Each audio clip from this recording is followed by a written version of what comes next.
अत्यंत महत्वाचा असा अभंग आहे. या अभंगामधून तुकोबारायांनी भगवंताच्या चरणाजवळ काही मागणं मागितलंय. त्या मागणीचा आपल्या मर्यादित वेळेमध्ये मर्यादित बुद्धीनं जेवढा विचार करणं मला शक्य आहे तेवढा करण्याचा प्रयत्न करतो. परंतु तो प्रयत्न माझा यशस्वी व्हावा असं वाटत असलं तर माझ्यावरचं ओझं कमी झालं पाहिजे. डोक्यावर ओझं घेऊन माणसाला कोणताही प्रयत्न नीट करता येत नाही. वास्तविक श्रीयुत गणपतरावजी येणगे यांच्या मावंद्याच्या निमित्ताने ही सेवा आहे. ते तीर्थयात्रेला जाऊन आले. या वयामध्ये सुद्धा त्यांनी चारधाम पूर्ण केले. हा सत्कार त्यांचा व्हायला पाहिजे. हे सगळे हार त्यांच्या गळ्यात पडायला पाहिजे होते. हे सगळी फुलांची वृष्टी त्यांच्यावर व्हायला पाहिजे होती. पण ते हुशार आहेत. ते ओझा अंगावर घेत नाही. तुका तेच म्हणणार होतो मी. तुका आम्ही संत जरी नसलो तरी तुका म्हणे माझे तुम्हा महाराजावरी ओझे असं म्हणून त्याने ते ओझं माझ्या गळ्यामध्ये घातलं. परंतु हे थोडं कमी करतो आणि मग सेवा करतो. विठ्ठला विठ्ठला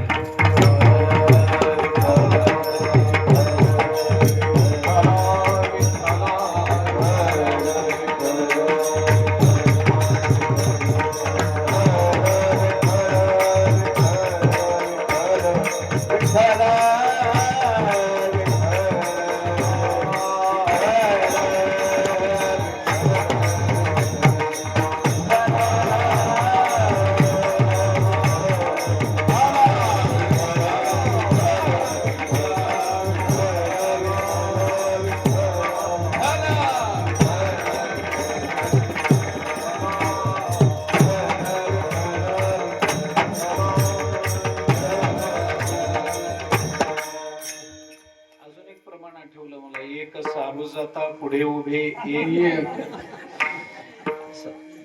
तुकोबारायांनी या अभंगामध्ये भगवंताच्या चरणाजवळ आपल्या अंतःकरणातलं काही मागणं मागितलंय. त्या मागणीचा विचार करायचा आहे. कार्यक्रमाचा प्रसंग काय आपल्याला सगळ्यांना ज्ञात आहे. येणगे परिवाराकडून हा कार्यक्रम आयोजित केलेला. तीर्थयात्रा पूर्ण झाली म्हणून त्याचं मावंद घातलं गेलंय. तीर्थयात्रा करून आल्यावर मावंद घालण्याची परंपरा आहे, तसं शास्त्र आहे. पंढरपूरच्या वारीला ही सगळी मंडळी चोखोबारायांच्या घरी जमा झाली होती. त्याही प्रसंगामध्ये आपल्याला हा विचार पाहता येतो. परंतु माणसाने आपल्या आयुष्यामध्ये तीर्थयात्रा कराव्यात, अनेक तीर्थक्षेत्रांना भेटी द्याव्यात आणि त्या भेटी देत तिथल्या देवतांचं दर्शन घेत, त्या देवतांपेक्षाही सुद्धा त्या क्षेत्रामध्ये राहणाऱ्या संतांचं दर्शन घेत माणसाने आपलं जीवन धन्य करून घ्यावं, कृतार्थ करून घ्यावं. हा सोपा मार्ग असतो. परंतु तीर्थयात्रा करणं जुन्या काळामध्ये फारसं सोपं नव्हतं. आज जेवढं सोपं झालंय. संतांचं देवाचं दर्शन, अरे आपल्याला एक देव पुरेसा आहे. बाकी काही अन्य देव. उदंड पाहिले उदंड ऐकले, उदंड वर्णिले क्षेत्र महिमे. आईसे चंद्रभागा, आईसे भीमातीर, आईसा विटेवर देवकोठे आहे ना, मान्य आहे. एक परमात्मा पंढरीनाथाबद्दल वारकऱ्याची अनन्यता असते. त्याला वाटतं पंढरपूर सोडून अन्यत्र कुठं जाऊच नाही, मान्य आहे. मग तीर्थयात्रा का कराव्यात? वारकऱ्यांनी कराव्यात की करू नयेत? अवश्य कराव्यात. का कराव्यात? त्याचं कारण असं आहे की आपल्याला जरी परमात्मा पंढरीनाथाचं वेड असलं, त्याबद्दलची भक्ती असली, भगवंताच्या चरणाबद्दल रूपाबद्दल आपल्या अंतःकरणामध्ये प्रेम असलं, तरी सुद्धा अन्य देवता आपण पाहिल्याच पाहिजेत. अन्य तीर्थक्षेत्रामध्ये जाऊन त्या देवांचं दर्शन घेतलं पाहिजे. याचं महत्वाचं कारण आपल्या पांडुरंगाने कोणकोणती रूप घेतली आहेत हे आपल्याला कधीतरी कळलं पाहिजे. विठ्ठला विठ्ठला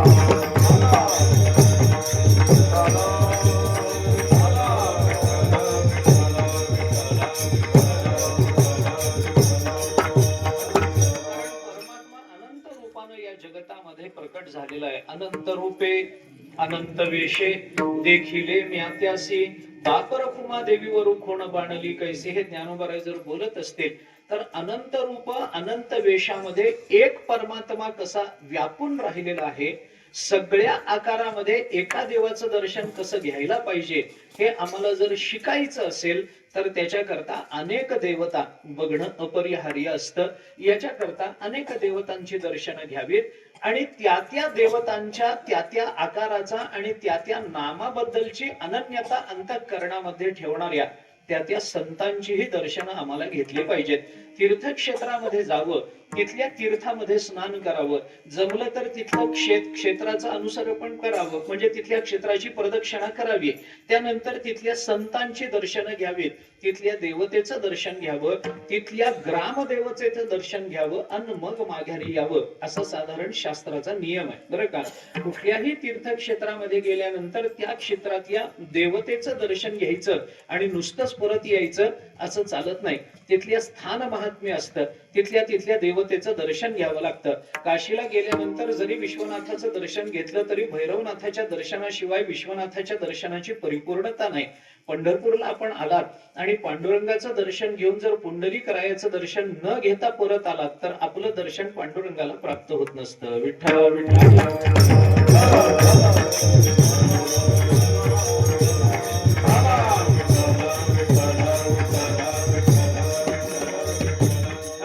पांडुरंगाचं दर्शन पुंडलिकरायाच्या दर्शनानं परिपूर्ण होणारं असतं. पुंडलिकरायाचं दर्शन घेऊन पांडुरंगाचं दर्शन न घेता जर तुम्ही आलात तर ते एक वेळ चालतं. पण पांडुरंगाचं दर्शन घेतलं आणि पुंडलिकरायाचं दर्शन न घेतलं तर मग मात्र आपली वारी पूर्ण झाली असं म्हणता येत नाही. आता मला सांगा, तुम्ही मागच्या किती वाऱ्यांमध्ये तुम्ही पुंडलिकाचं दर्शन घेतलंय? म्हणजे किती वाऱ्या झाल्या आणि किती वाया गेल्या एवढंच मला विचारायचं आहे, बाकी काही नाही. पुंडलिकरायाचं दर्शन घेत जा बाबा, निदान त्याच्या कळसाचं तरी दर्शन घेत जा. पांडुरंगरायाचा कळस बघून आपण तुका म्हणे मोक्ष देखील कळस असं म्हणून गर्दी असली तर नुसता कळस बघून परत येतो ना. मग त्याच महाद्वारामध्ये उभं राहून थोडं पुढे जाऊन महाद्वाराच्या घाटावरून पुंडलिकरायाचा का होईना पण कळस बघून परत आलं पाहिजे. तर याला खऱ्या अर्थाने तीर्थयात्रा झाली असं म्हणतात. तीर्थयात्रेचं काही शास्त्र आहे. तिथं तीर्थयात्रा म्हणजे काय? तिथं तीर्थ असावं लागतं, तिथं देवता असाव्या लागतात, तिथं अन्य देवता त्या देवता करता उपलब्ध झालेल्या असाव्यात आणि तिथं संत असावे लागतात. या चार गोष्टी जिथं एकत्रित येतात त्याला तीर्थक्षेत्र असं म्हटलं जातं. सर्वोत्तम तीर्थ क्षेत्र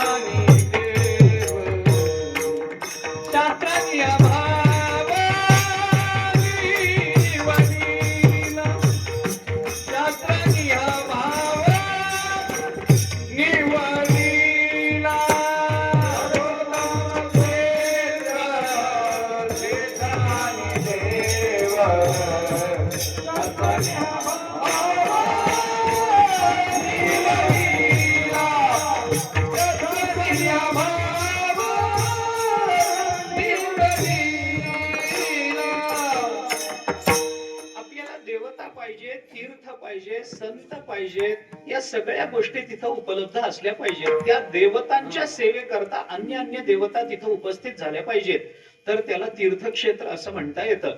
आता आपण पंढरपूरला गेलो तर पंढरपूरला परमात्मा पंढरीनाथ आहे, चंद्रभागेसारखं तीर्थ आहे, पुंडलिकरायांसारखे ज्ञानोबराय तुकोबरायांसारखे संत आहेत आणि त्या पंढरीनाथाच्या आजूबाजूला ज्या सगळ्या देवता सांगितल्या गेल्या त्या सगळ्या देवता पंढरीनाथाच्या सेवेकरता जर तिथं उपस्थित झाल्या असतील तर आपल्याला त्याला तीर्थक्षेत्र असं म्हटलं पाहिजे. आणि तीर्थक्षेत्र आहे आणि तीर्थाच्या यात्रेला जर आपण जातो आहोत तर त्या तीर्थयात्रेला त्या तीर्थक्षेत्रामध्ये जाऊन या चौघांपैकी फक्त एकाचं दर्शन घेऊन परत येणं याला तीर्थयात्रा म्हणत नाही. तिथं चौघांचंही दर्शन घेतलं पाहिजे. म्हणजे देवाचं दर्शन तिथल्या क्षेत्रातलं घेतलं पाहिजे, तिथल्या तीर्थामध्ये स्नान किंवा प्रोक्षण केलं पाहिजे, तिथल्या संतांचं दर्शन घेतलं पाहिजे आणि तिथल्या अन्य देवता ज्या तिथल्या मुख्य देवतेच्या सेवेकरता तिथं उपस्थित आहेत त्या सगळ्या देवतांचं दर्शन घेऊन परत आलं पाहिजे, तर त्याला आपल्याला तीर्थयात्रा असं म्हणता येतं. आणि जुन्या काळामध्ये काय होतं, या तीर्थयात्रा अति कठीण होत्या. ते बद्रीनाथ केदारनाथ काशीला वगैरे जायचं म्हणजे लोकांना परत येण्याची शाश्वती नसायची. त्यामुळे परत आले की घरच्या लोकांना वाटायचं कसं का होईना आला बाबा, या निमित्ताने एक जेवण घालू, मग मावंद घातलं जायचं. कसं का असेना पण त्या संबंधामध्ये देवतांची सेवा झाली, त्या प्रित्यर्थ, त्या आनंदा प्रित्यर्थ गावाला जेवण देण्याची जुन्या काळामध्ये पद्धत होती. पण या तीर्थयात्रा केल्या पाहिजेत. तीर्थयात्रेने आपल्याला काय काय प्राप्त होतं याचा विचार पुराणांमधून बऱ्याच मोठ्या प्रमाणामध्ये आपल्याला दिसून येतो. तीर्थामध्ये गेल्याने काय काय मोठी यादी आहे त्याची. आपल्याला त्या सगळ्याचा विचार करायचा नाही, अभंगाचाही थोडासा विचार करायचा आहे. अगदी थोडक्यामध्ये मी माझी सेवा संपवणार आहे. थोडासा विचार त्या संबंधामध्ये सांगतो आणि पुढे जातो. आपण तीर्थयात्रेला गेलं पाहिजे. कधी जावं? आताच्या तीर्थयात्रा आपल्याला थोड्या सोप्या झाल्या.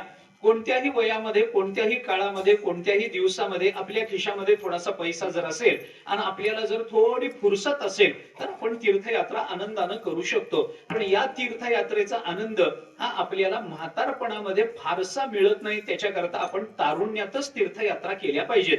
तुकोबारायांनी आपल्याला सांगताना असं सांगितलंय, जव हे सकळ सिद्ध आहे, जव हे सकळ सिद्ध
जव हे सकळ सिद्ध आहे, हातच आला वया पाये, तव तू आपुले स्वहित पाहे, तीर्थयात्रे जाय चुको नको.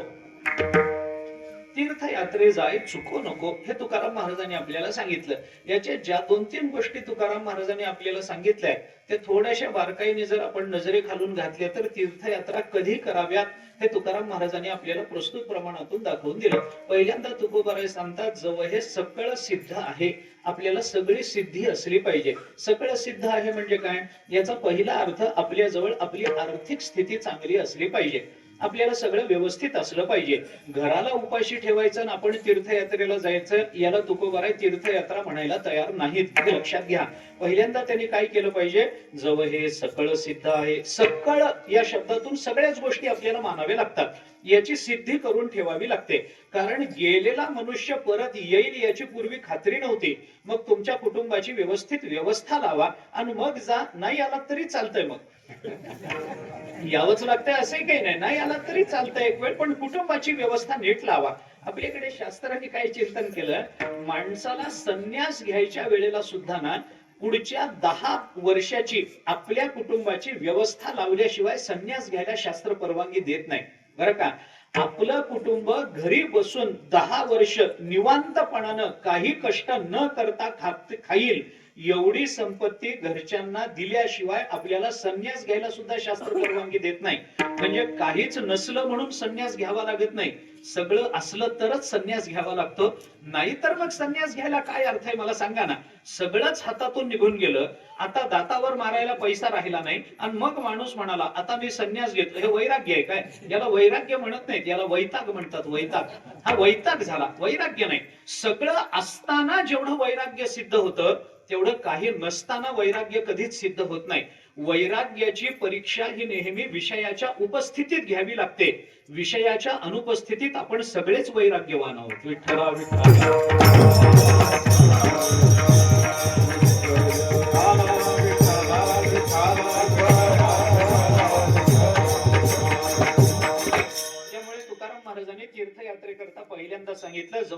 सकळ सिद्ध आहे.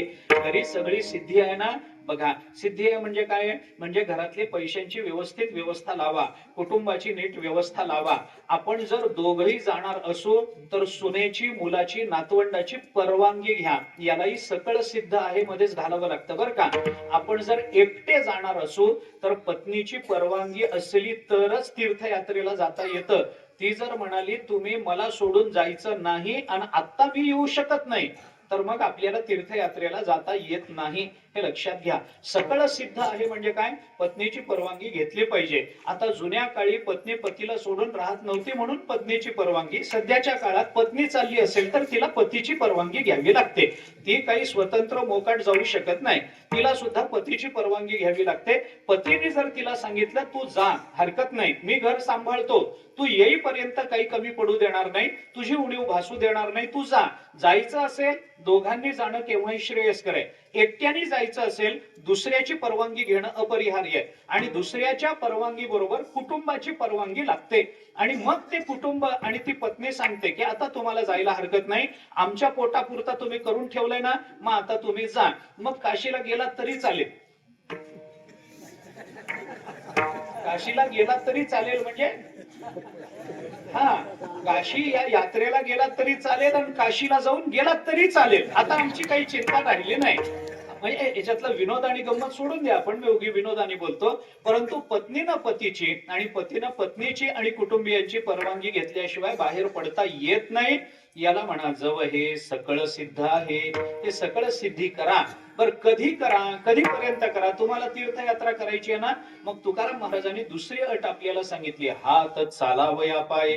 जोपर्यंत आपले हातपाय चालतात तोपर्यंत पटकन तीर्थयात्रा करून घ्या बाबा, पटकन करून घ्या. एकदा पाय आखडले, एकदा काही त्रास झाला, शरीर एकदा मदत करेन असं झालं की मग माणसाला परमार्थ आठवतो. हा परमार्थ करायचा कालावधी नाही. माणसं आता गुडघे धरून बसतात, उठता येत नाही, बसता येत नाही, खाली बसलं तर उठता येत नाही, उठून उभा राहिला तर खुर्चीवर बस म्हणलं तर गुडघे त्रास देतात. आणि अशा वेळेला त्याला वाटतं एकदा माऊलीची वारी करायला. अरे ज्या वेळेला हे चांगलं होतं त्या वेळेला का सुचलं नाही बाबा? हे चांगलं होतं ना, एक आयुष्यामध्ये ही वेळ अशी होती, तुझे हात चांगले होते, पाय चांगले होते, डोकं चांगलं होतं, सगळं अनुकूल असताना माणसाने पटकन आळंदीची, देऊची, पंढरपूरची वारी करून घ्यावी, चालत जावं. करून घ्यावी म्हणजे एकदाच करावी असं नाही. आपली इंद्रिय आपल्याला मदत करतात तोपर्यंत आपला परमार्थ आपण श्रेयस्करपणानं करून घ्यावा. इंद्रियांची दुर्बलता सिद्ध झाली की मग आपण घरी बसावं. मग न लगती सायास जावे वनांतरा, मग सुखे येतो घरा नारायण. पण सुखे घरा नारायण येण्याकरता, न लगती सायास होण्याकरता, न जावे वनांतरा हे होण्याकरता आधी सायास करावे लागतात. तर मग न लगती सायास आपल्याला म्हणता येऊ शकतं. मग कुठं जायचं कारण नाही. न लगे कोठे जावे तरावया, मग घरी बसून एकच करा, ठाईच वै सोनी करा एक चित्त, आवडी अनंत आळवावा. पण हा अनंत आवडीनं आळवायचा असेल तर त्या अनंताकरता आधी आपली इंद्रिय जोपर्यंत चांगली आहेत, आपलं शरीर जोपर्यंत आपल्याला मदत करतं तोपर्यंत माणसाने तीर्थयात्रा करून घेतली पाहिजे. आता कुणाचं शरीर 50व्या वर्षी दुर्बल होतं, कुणाचं 60व्या वर्षी होतं, कुणाचं 70व्या वर्षी होतं. आता तर काय नवनवीन रोग आले, 35-40 गाठलं तरी पुरेसं झालं असं वाटायची आता तर परिस्थिती निर्माण झाली. पण जुने जे लोक आहेत ना, ते 70-80 वर्षाचे असले तरी खुटखुटीत असतात बघा, ते व्यवस्थित असतात. कष्टाचं शरीर असतं आणि कष्टाच्या शरीरापेक्षा सुद्धा, खरं सांगू का, कष्टाचं शरीर असण्यापेक्षा सुद्धा कष्टानं मिळवलेल्या अन्नाचं शरीर असतं, त्यामुळे ते चांगलं राहतं. आपलं अन्न जे आहे ना, ते नुसत्या कष्टानं नाही, बोलावलेल्या पंक्तीत बसूनच भरून गेलंय, त्यामुळे त्याचा उपयोग होत नाही. स्वतःचं रक्त खर्च करून जे अन्न मिळवलं जातं तेच अन्न आपल्या शरीराला निरोगी ठेवतं. बाकीची अन्न वाईट आहेत असं मला म्हणायचं नाही. देवाच्या कुठेतरी काहीतरी कार्यक्रम आहे, सप्त्याला बोलावलं जावंच लागतं की, पुन्हा आपल्या नातेवाईकांकडे कार्यक्रम आहे, लग्न कार्य, जाऊन जेवावंच लागतं. तिथे जेवू नये असं माझं म्हणणं नाही, पण असे प्रसंग जीवनामध्ये रोज येतात का? एखाद्या वेळेला रोज कुठे जेवणाचा प्रसंग येतो आपापल्या घरी. मग घरी जेवायचं असेल तर कोणत्या अन्नाचं सेवन करावं? आपलं रक्त आटवून जे अन्न आपण कमावतो त्या अन्नाचं शरीर राखलं जातं. म्हणून जुन्या लोकांचं शरीर अजूनही चांगलं आहे, अजूनही तंदुरुस्त आहे, कारण ते अन्न त्यांच्या रक्तातून त्यांना प्राप्त झालेलं आहे, कष्टातून प्राप्त झालेलं आहे. त्यामुळे आपली इंद्रिय, आपलं शरीर जोपर्यंत मदत करतं. तुम्हाला 80-90व्या वर्षी वाटू द्या की माझं शरीर धडधाकट आहे, मला साखर नाही, मला कशाचा त्रास नाही, मला रक्तदाब नाही, मला कोणता रोग नाही, अजूनही मी 10-15 किलोमीटर चालत जातो. अहो तुम्ही माऊलींच्या सोहळ्यात आला तर म्हातारी म्हातारी माणसं चालताना दिसत नाहीत का? आपल्याला दिसतातच की. मग एवढं सगळं होत असेल तर आपलं शरीर चांगलं आहे असं जोपर्यंत आपल्याला आत्मविश्वासानं वाटतं तोपर्यंत तीर्थयात्रा करून घ्या. हात चालावया पाय, हातपाय चालत असते म्हणजे पहिल्यांदा घराची सगळी व्यवस्था लावा, घरच्या लोकांची परवानगी घ्या. दुसरं, आपलं शरीर निरोगी आहे की नाही हे बघा. आणि असं जर झालं तर मग त्या वेळेला आपलं स्वहित साधण्याकरता तव तू, तव हा शब्द वापरला ना, तव तू, तेव्हाच तू आपलं स्वहित बघ बाबा. तेव्हा म्हणजे कधी?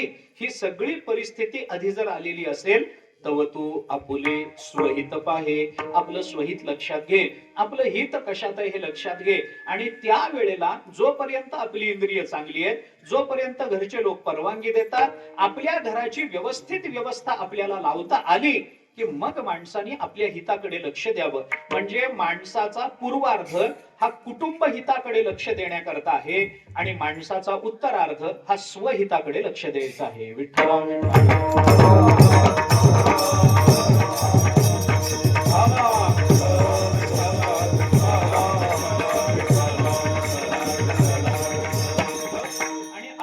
होतं तर मग आपल्या स्वहिताकडे बघ. आता हे स्वहित कशात आहे? स्वहित म्हणजे काय? हित ते करावे देवाचे चिंतन, या नियमाप्रमाणे भगवंताचं चिंतन करण्याकरता म्हणून आपण प्रवृत्त व्हावं. आणि मग असं चिंतन जर चांगलं व्हायचं असेल, घरात राहून जर अन्य व्यवधान आम्हाला त्रासदायक ठरणार असतील, घरात राहून भगवंताचं चिंतन करणं आम्हाला थोडंसं अशक्य वाटत असेल, कारण घरात राहिलेली माणसं कुटुंबाची व्यवस्था करतात, सगळं करतात, मुलंही सांगतात, बायकोही सांगते आता तुम्ही तुमचा परमार्थ बघा बाबा असं म्हणतात, पण घरामध्ये पारायणाला बसलं की काम सांगतात. मग काय करावं याच्याकरता? मग घरात राहू नका. मग काय करा? तीर्थयात्रे जाय, चुकू नको. मग जा बाबा तीर्थयात्रेला जा. कारण काय, माणूस रिकामा घरी बसला की घरातली माणसं त्याला सुखानं बसू देत नाही. हा नियम आहे. मी गमतीनं अनेक वेळेला सांगत आलोय. लोक आमच्याकडे येऊन असं सांगतात की महाराज आता आम्हाला काही काम नाही, आम्ही निवृत्त झालो, आम्ही रिटायर झालो, काही काम नाही, तुम्ही सांगाल ते काम आम्ही करायला तयार आहे, आम्हाला काही काम राहिलेलं नाही. असं लोक निवृत्त झाल्यावर, रिटायर झाल्यावर बोलून दाखवतात. मी तुम्हाला गंमत सांगतो, मी रोज फिरणारा माणूस आहे, घराघरात रोज जातो आणि म्हणून तुम्हाला बारकाईनं बघून सांगतो, रिटायर झालेल्या जेवढी कामं आहेत ना तेवढी कामावर जाणाऱ्याला नाहीत. हा, हे लक्षात घ्या. कोणी त्याला सुखानं बसू देत नाही. हे पोरांना शाळेत सोडायचं याच्याच नशिबाला आलाय, ते शाळेतून आणायचं याच्याच नशिबाला आहे, येता येता भाजी आणायचं याच्याच नशिबाला आहे, काही काही ठिकाणी आणलेली भाजी चिरून द्यायचं याच्याच नशिबाला आहे, आणि काही काही ठिकाणी चिरलेली भाजी करून घालायचं याच्याच नशिबाला आलंय. आणि हा काय म्हणतो मी रिटायर झालो म्हणून? नाही. मग तुकोबाराय म्हणतात मग घरात बसून होत नाही ना बाबा, तुम्हाला निवांत पाहिजे ना, मग पत्नी आणि तुम्ही हे घराची चिंता सोडून देऊन निवांतपणानं तीर्थयात्रे जाय, चुकू नको, तीर्थयात्रेला जा, बाहेर पडा. ही गंमत म्हणून संगती मी आपल्याला सांगितली. पण तुकोबाराय आपल्याला एवढं सगळं तीर्थयात्रे करता करायला सांगतात.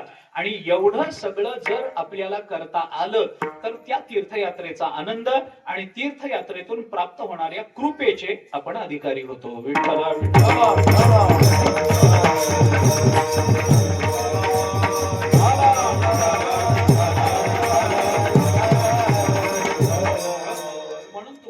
आपल्याला तीर्थयात्रा करायला सांगितली, ज्ञानोबारायांनी आपल्याला तीर्थयात्रा करायला सांगितली. ज्ञानोबारायांनी त्याचा विपरीत भाव सुद्धा आपल्याला 13व्या अध्यायामध्ये बोलून दाखवला की घरात म्हाताऱ्या माणसांना घराघरामध्ये बसवून ठेवतो आणि स्वतः मात्र बायकोला घेऊन तीर्थयात्रेला जात असेल तर आई वडिलाची सेवा सोडून कोणतंही तीर्थ आपल्याला कधीही कोणतंही पुण्य देत नसतं. बरं का? घरातल्या म्हाताऱ्या आई बापांची सेवा सोडायची, त्यांना घरामध्ये एकटं सोडायचं, तुम्ही जाणे तुमचं जेवण जाणे, जमल तसं चूल पेटवा, तुम्ही पेटलात तरी हरकत नाही, आम्हाला कळवू नका, असं सांगणारी मुलं आजच्या काळात नाहीत असं समजू नका बरं. अशी मुलं असतात. मग ते काय करतात, घरामध्ये आपल्या आई बापाला वृद्धांना ठेवून जातात, त्यांच्या सेवेला कोणी ठेवत नाही आणि मुलांना आणि बायकोला घेऊन तीर्थयात्रेला जातात आणि आई बापाची सेवा सोडून जर कुठल्याही तीर्थक्षेत्रामध्ये आम्ही देवतांचं दर्शन घेत असू तर त्या कोणत्याही देवता आम्हाला कृपा करत नाहीत, आम्हाला पुण्य त्या तीर्थयात्रेचं मिळत नाही. म्हणून ज्ञानोबारांनी सांगितलं, सकळ तीर्थाची धुरे जी एका माता पितरे तया सेवेसी शरीरे लोण गिजे. ज्ञानोबा आपल्याला सांगतात सगळ्या तीर्थाचं माहेर म्हणजे जर काही असेल तर आपल्या आई वडिलांचे पाय असतात. विठ्ठला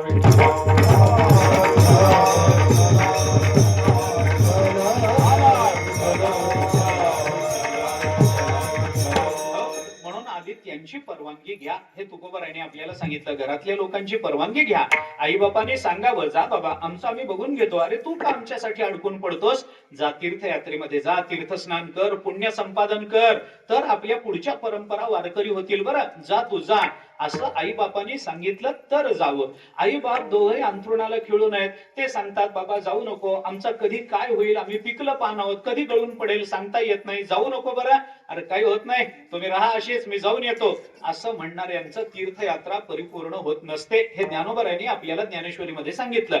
मी कशा करता एवढं सगळं बोललो, अशी तीर्थयात्रा ज्यांनी ज्यांनी केली त्यांना त्यांना त्या तीर्थयात्रेचं पुण्य संपादन करता येतं, ते त्या पुण्याचे अधिकारी असतात. अशा पद्धतीची तीर्थयात्रा हरिभक्ती परायण गणपतराव यांनी केली, यंगे यांनी केली आणि त्या निमित्तानं इकडं आल्यानंतर एक कीर्तन सोहळा, सगळ्यांचं जेवण, एवढा एक कार्यक्रम करावा असं त्यांना वाटलं. बऱ्याच दिवसापासून आज उद्या आज उद्या आज उद्या हे चाललं होतं. याच्यामध्ये मला वाटतं आता 1.5 वर्ष तरी गेलं असेल, बहुधा 1.5 वर्ष गेलं. ते कशामुळे गेलं तर माझ्यामुळे गेलं. आता स्पष्ट सांगायला काय, आता झालाय दोष तर कबूल करायला काय अडचण आहे. त्याने मला वर्षभरापूर्वीच सांगितलं होतं की असं असं झालंय आणि आपण कीर्तन करायचंय.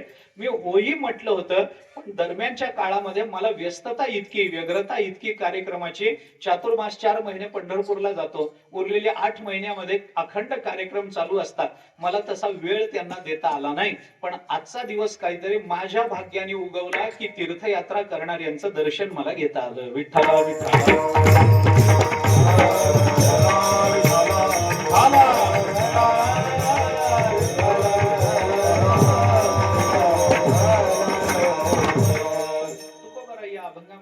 भगवंताच्या चरणाजवळ काही मागणं मागताना दिसतात. तुकोबाराय देवाला मागणं मागतात, गोड तुझे रूप गोड तुझे नाम देई मज प्रेम सर्व काळ. तुकाराम महाराजांनी भगवंताच्या चरणाजवळ मागणं मागितलं. त्या मागणीचाही थोड्याशा शब्दामध्ये मला विचार करणं अपरिहार्य आहे. थोड्या वेळामध्ये आपण काही फार लांबवायचं नाही, अगदी थोडक्यामध्ये हा विचार आपल्याला संपवायचा आहे.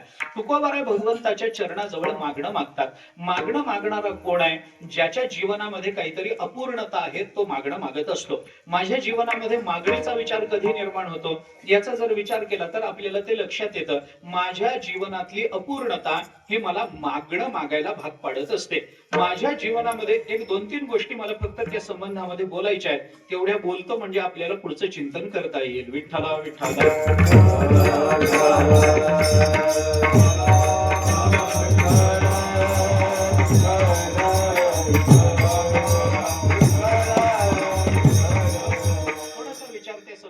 ऐका. तुकोबाराय मागणं मागतात. मागणं कोण मागतं, आपल्या जीवनामध्ये अपूर्णता आहे हे ज्याला कळतं तो मागणं मागतो. पण अपूर्णतेत नुसती मागणी होत नाही, आपल्या अपूर्णतेची जाणीव आणि ती अपूर्णता कुठून भरून निघते याची जाणीव, या 2 जाणीवा जिथं एकत्रित येतात तिथं मागणं मागितलं जातं. मी तुम्हाला अगदी छोटी छोटी उदाहरणं त्या संबंधामध्ये देऊन जातो. मला सांगा, भिकारी आपल्या दारामध्ये येऊन अन्न मागतो, श्रीमंत कधी मागतो का? एखाद्या लांब लचक गाडीतून एखादा श्रीमंत मनुष्य आपल्या दारामध्ये उतरला आणि म्हणायला लागला, मायबा भिक्षा वाढावं, 2 दिवस झाले पोटात अन्नाचा, झालंय का असं कधी? असं कधी होत नाही. गरीब एखादा भिकारी भीक मागतो, श्रीमंत भीक मागत नाही. अन्नाची गरज जरी दोघांना असली तरी श्रीमंताला ते अन्न मिळवण्याची गरज नाहीये, भिकाऱ्याला मात्र ते मागून मिळवावं लागतं, म्हणून त्याला मागणं आहे. अपूर्णता आहे. भिकाऱ्याजवळ अन्नाची अपूर्णता आहे आणि ती अपूर्णता कोण भरून देतं, कोण भरून काढतं याची जाणीव असेल तर तो भिकारी जाऊन दारामध्ये भिक्षा मागेल. एखादा भिकारी 2 दिवसापासून पोटामध्ये अन्नाचा कण नाही, भिक्षा मागत बाहेर पडला, पण बाहेर पडल्यानंतर अगदीच एक खोपट आहे, खोपट. त्याच्यामध्ये एक म्हातारी कशी बशी गुजराण करते. एखादी म्हातारी लोकांकडे भीक मागून कसं तरी आपला उदरनिर्वाह भागवते. अशा खोपटाच्या समोर जाऊन तो भिकारी म्हणेल का काहीतरी भिक्षा वाढावं, म्हणेल का? नाही. तो मोठं घर बघणार, बंगला बघणार, मोठा दरवाजा आहे की नाही बघणार, तिथं कोण लोक आहेत हे बघणार, बाहेर बैल बांधलेले आहेत का नाही हे बघणार, गाड्या गिड्या उभ्या आहेत की नाही हे बघणार. आणि मग त्या दारामध्ये जाऊन तो म्हणणार की काहीतरी द्यावं, मला भूक लागली, काही मिळालं नाही रात्रीपासून, हे तो म्हणू शकतो. म्हणजे आपली अपूर्णता आपल्याला कळाली पाहिजे आणि ती अपूर्णता भरून काढणारा कोण आहे हेही आपल्याला कळालं पाहिजे, तर मनुष्य मागणं मागत असतो, नाहीतर मागणं उदयाला येत नाही. पण तुकोबाराय जे मागणं मागतात त्या मागणीचा तुकाराम महाराजांनी स्वतःनीच विरोध केलेला आपल्याला दिसून येतो. याच अभंगामध्ये तुकोबाराय तो विरोध करताना दिसून येतात. माझी शंका फक्त सुरुवातीला सांगतो, नंतर त्याचा विचार सांगून शंका सोडवण्याचा सामान्यतः प्रयत्न करतो. फार वेळ आपला घेणार नाहीये, थोडासा वेळ मला द्या. तुकोबाराय काय म्हणतात की देवा गोड तुझे रूप, गोड तुझे नाम, देई मज प्रेम सर्व काळ, मला द्या असं तुकोबाराय म्हणतात ना. मग हे द्या म्हणताना काहीतरी अपूर्णता असली पाहिजे ना. पण तुकोबाराय म्हणतात आमच्या जवळ काही अपूर्णता नाही. तुका म्हणे काही न मागे अनेक, तुझे पायी सुख सर्व आहे. मग सर्व सुख जर तुमच्या जवळ आहे तर मागायला गेलातच कशाला? विठ्ठला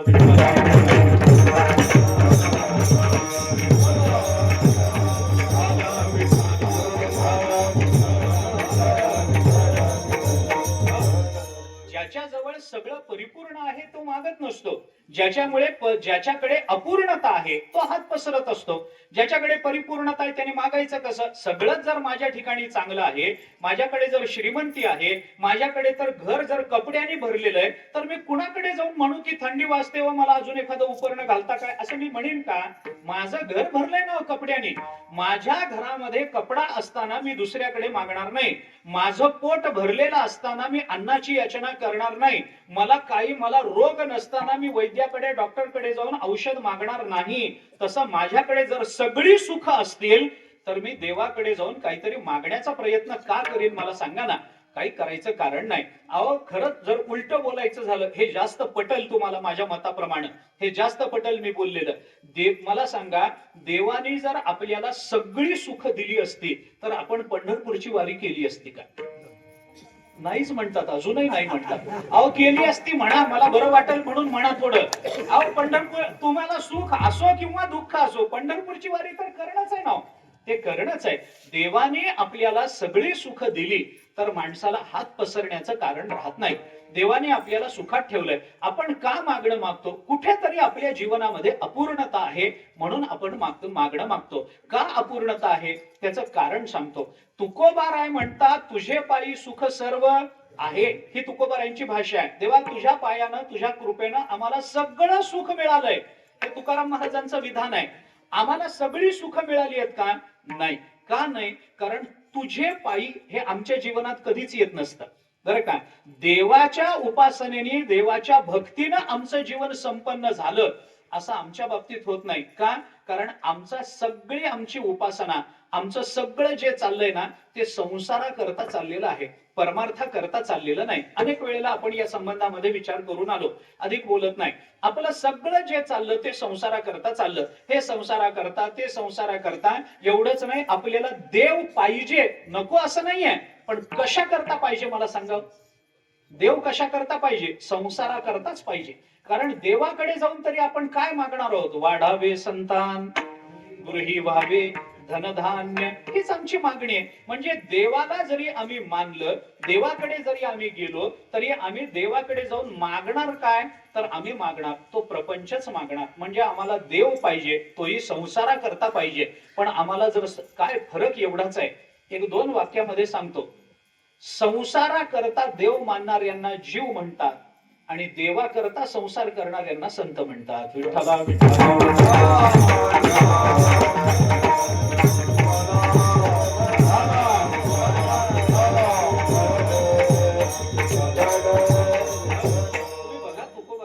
विधान, इकडे ऐका, माझ्याकडे लक्ष द्या, माझ्याकडे लक्ष द्या. मी आलोय की नाही मुद्दाम लांबून तुमच्या करता, माझ्याकडे ते चालत राहतं, गावातलंच आहे, होत राहतं, येत राहतात, जात राहतात, ठीक आहे. आणि दिसायला मी जरा बरं आहे, ऐका.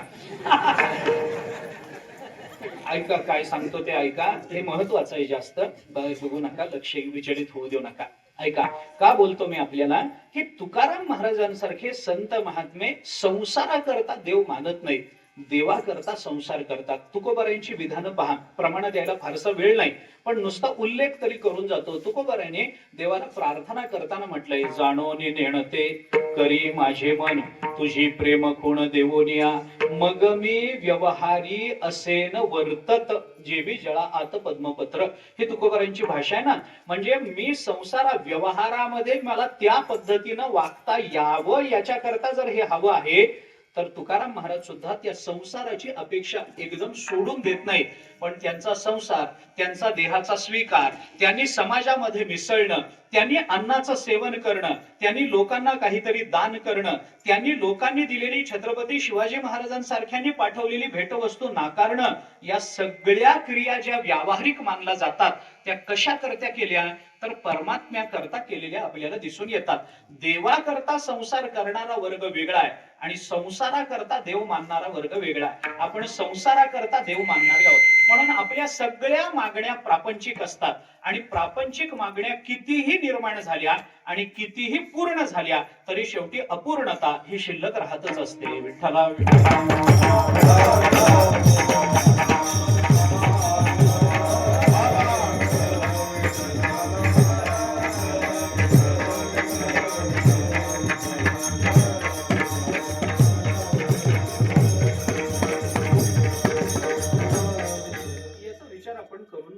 हे सगळं जे सांसारिक चिंतन आपल्या जीवनामध्ये आपण करतो ना, याच्यातून आतापर्यंत संसार करून तृप्त झाला असं उदाहरण मला दाखवा, असं उदाहरण दाखवा. नाही महाराज, बोलाचाची कढी, बोलाचाची भात जेवण या कोण तृप्त झाला? तुकाराम महाराजांनी चिंतन केलं ना, बोलायचीच कढी, बोलायचाच भात, कोण जेवण तृप्त होतो मला सांगा बरं. अहो तुम्ही आमच्याकडे जेवायला या, जेवायला या, जेवायला या. काय अहो काय फार आहे, एका माणसाने दुसऱ्याला बोलावलं, जेवायला बोलवलं. एक माणूस होता अति कृपण गावामध्ये, कंजूस म्हणजे कंजूस. त्याला एका माणसाने आपल्या मित्रांबरोबर पैज लावली की याच्याकडून जेवण केल्याशिवाय मी राहतच नाही, बघा याच्याकडून जेवण वसूल करतो की नाही. आणि तो मागे लागला, मला जेवायला बोलव, मला जेवायला बोलव, मी पंढरपूरहून आलो, जेवायला बोलव, मी कीर्तनाहून आलो, जेवायला बोलव, आज घरामध्ये काही केलं नाही, जेवायला बोलव. हा काही त्याला जेवायला बोलवेना. नाही रे, माझ्याही घरचं संपलंय, आजच ज्वारी दळायला टाकली, आजच असं झालंय, तांदूळच संपले, भाजीच नाही, आज अमुकच नाही, मला वेळच नाही, मी गावातच नाही, हजार कारण सांगितली. हा मागे लागणं सोडच ना, एकदा तरी जेवायला बोलव, एकदा तरी. शेवटी त्यांनी सांगितलंय, हो बोलवायला काही हरकत नाही, पण माझ्या घरी तिखट मिखट असतं, तुला कसं जमल? तो म्हणला, तिखट मिखट असलं तरी खातो मी, पण तुझ्याकडून जेवण घेतल्याशिवाय राहत नाही. तिखट तर तिखट, कसंही तिखट मिखट काही मला चालतं. मग तो त्याने सांगितलं, मग ये उद्या जेवायला. गेला दुसऱ्या दिवशी जेवायला गेला, तर घरामध्ये काही केलेलं नाही, चूलच पेटवली नव्हती, काहीच नाही, सगळा थंडा कारभार. बायकोही निवांत बसून होती, हाही निवांत बसून होता. तो म्हणला, मला जेवायला बोलवलंय ना? हो बोलवलं ना, मग आता काही वाढ ना. तो म्हणला, नाही काही केलंच नाही. मग म्हणला, कशाला बोलव? तो म्हणला, मी तुला काय सांगितलं होतं काल, आमच्या घरी यायला हरकत नाही, पण आमच्या घरी तिखट मिखट असतं. तो म्हणला, तिखट मिखट कसंही चालेल म्हणलं ना मी तुला. तो म्हणला, तसं नाही, आमच्या घरी तिखट मिखट म्हणजे जेवू घालायच्या बाबतीत ती खटच आहे आणि मी खटच आहे.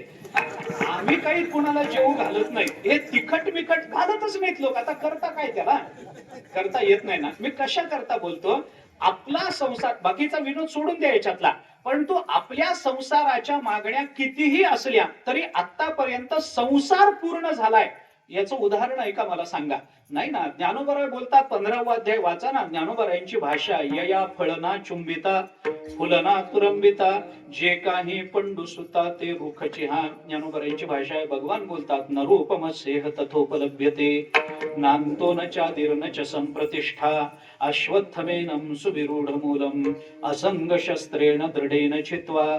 15व्या अध्यायामध्ये भगवान बोलून दाखवतात. ज्ञानोबराय म्हणतात, कशाचा संसार काय मानला बाबा तुम्ही? असा संसार मानता येत नाही. वांझेची या लेका, कैची जन्मपत्रिका, नभी निळी भूमिका के कल्पोपा. ज्ञानोबा म्हणतात संसार नावाची काय गोष्ट आहे, काही नाही, बोलण्याचा विषय फक्त. बोलाचाची कडीन बोलाचाची भात. जेवण कोण तृप्त झाला, कुणालाही भूक भागत नसते, कुणालाही तृप्तता नाही. कारण संसार म्हणजे तिखट बिखटच आहे सगळा. संसार काही आम्हाला सुखानं भोगू देणार नाही. त्यामुळे आम्ही सांसारिक असल्यामुळे आमच्या सगळ्या मागण्या सांसारिक आहेत आणि सगळ्या मागण्या सांसारिक असल्यामुळे आमच्या जीवनामध्ये तृप्तता नाही. विठ्ठला विठ्ठला.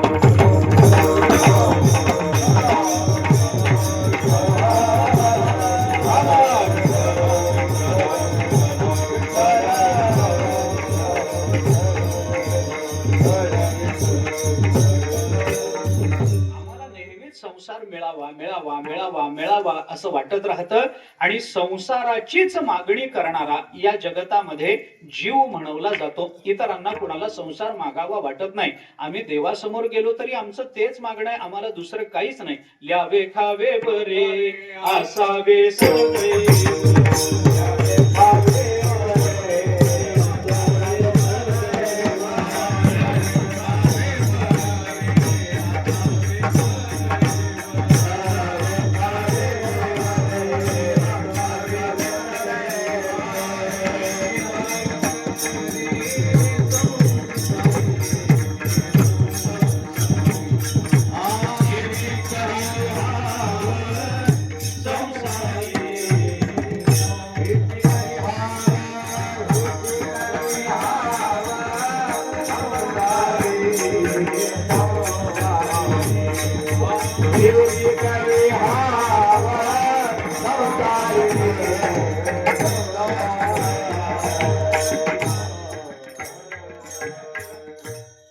आपल्याला सांगतात देवासमोर गेलं तरी आपलं हेच चालू आहे. ल्यावे खावे बरे असावे सदैव हेच करी हाव संसारी किंवा संसारिक अशी दोन्ही पाठ आहेत बरं का.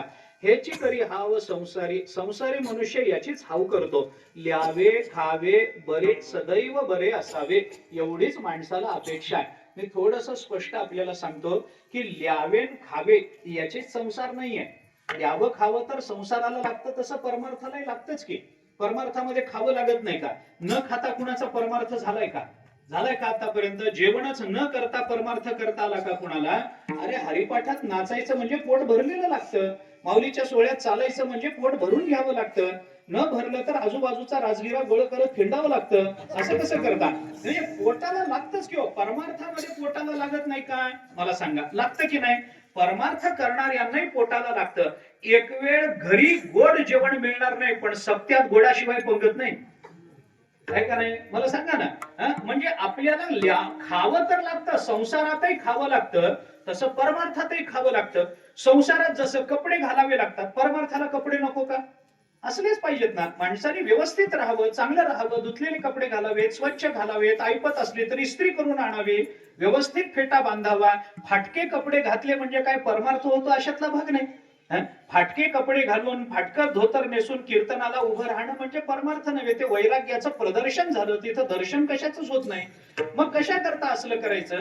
माणसानं नीट राहावं, स्वच्छ कपडे घालावेत, चांगलं दिसावं, व्यवस्थित फेटा बांधावा, व्यवस्थित धुतलेले कपडे घालावेत, चांगले स्वच्छ पांढरे कपडे असावेत, व्यवस्थित बोलावं, व्यवस्थित दिसावं, कपाळाला गंध लावताना सुद्धा व्यवस्थित लावावं. इकडं कुठं बुक्का लागला, इकडं कुठं गंध पसरलं करू नये. नीट आहे. आपल्याला आरसा दिलाय की नाही जयाने? मग आरशामध्ये बघावं, व्यवस्थित राहावं माणसाने. हा, अगदीच धोत्राचा काठ आणि उपरण्याचा काठ एकच असला पाहिजे असले आग्रह धरू नये, हे मलाही मान्य आहे. पण राहताना जरा व्यवस्थित पांढरं स्वच्छ शुद्ध राहिलं तर काही बिघडतं काय?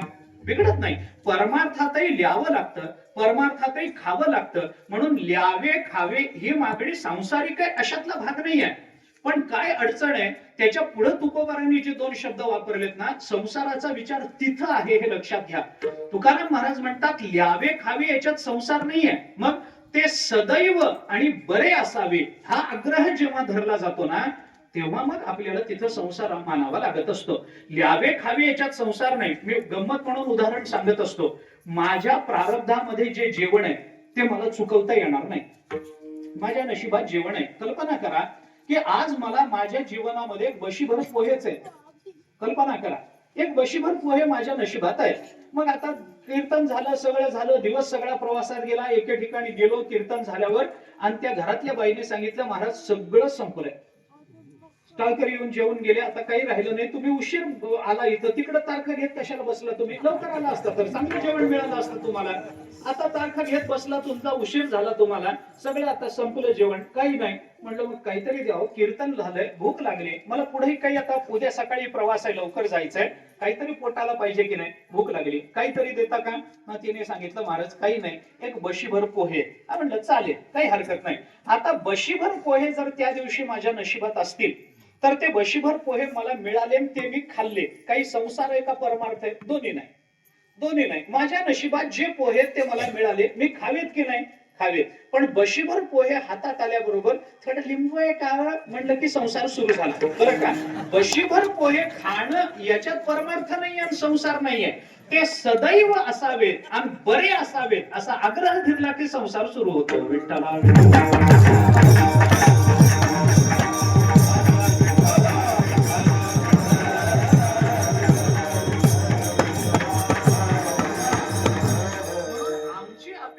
परमात्मा आम्हाला जे देतो त्याच्यात पूर्ण होत नाही. आम्हाला नेहमी अपूर्णता आहे, काही ना काहीतरी कमी पडलेलंच आहे. पण तुकाराम महाराजांसारखा महात्मा, त्यांच्या संसारात काय आहे आणि काय नाही याचा विचारच करू नका. त्यांचं जीवन परिपूर्ण जीवन आहे. त्यांच्या जीवनामध्ये अपूर्ण काहीच नाही. त्यांच्या जीवनामध्ये अल्पस्वल्प काही नाही, सगळं आहे, भरपूर आहे, परिपूर्ण आहे. अहो मला सांगा, पाऊस नाही पडला तर अडचण नदीची होते का समुद्राची होते? पाऊस पडला नाही, अडचण कुणाची आहे? समुद्राची का नदीची? नदीची अडचण आहे, तळ्याची अडचण आहे. बरं, खूप पाऊस पडला, अडचण समुद्राची आहे का नदीची आहे? नदीची अडचण आहे. पाऊस जास्त पडला तरी नदीचीच अडचण, पाऊस कमी पडला तरी नदीचीच अडचण. कमी पडला तर नदी वाळून जाते, जास्त पडला तर नदीला पूर येतो. हे दोन्ही नदीच्या बाबतीत होतं. पण मला सांगा, खूप पाऊस पडला, समुद्राला काही अडचण आली?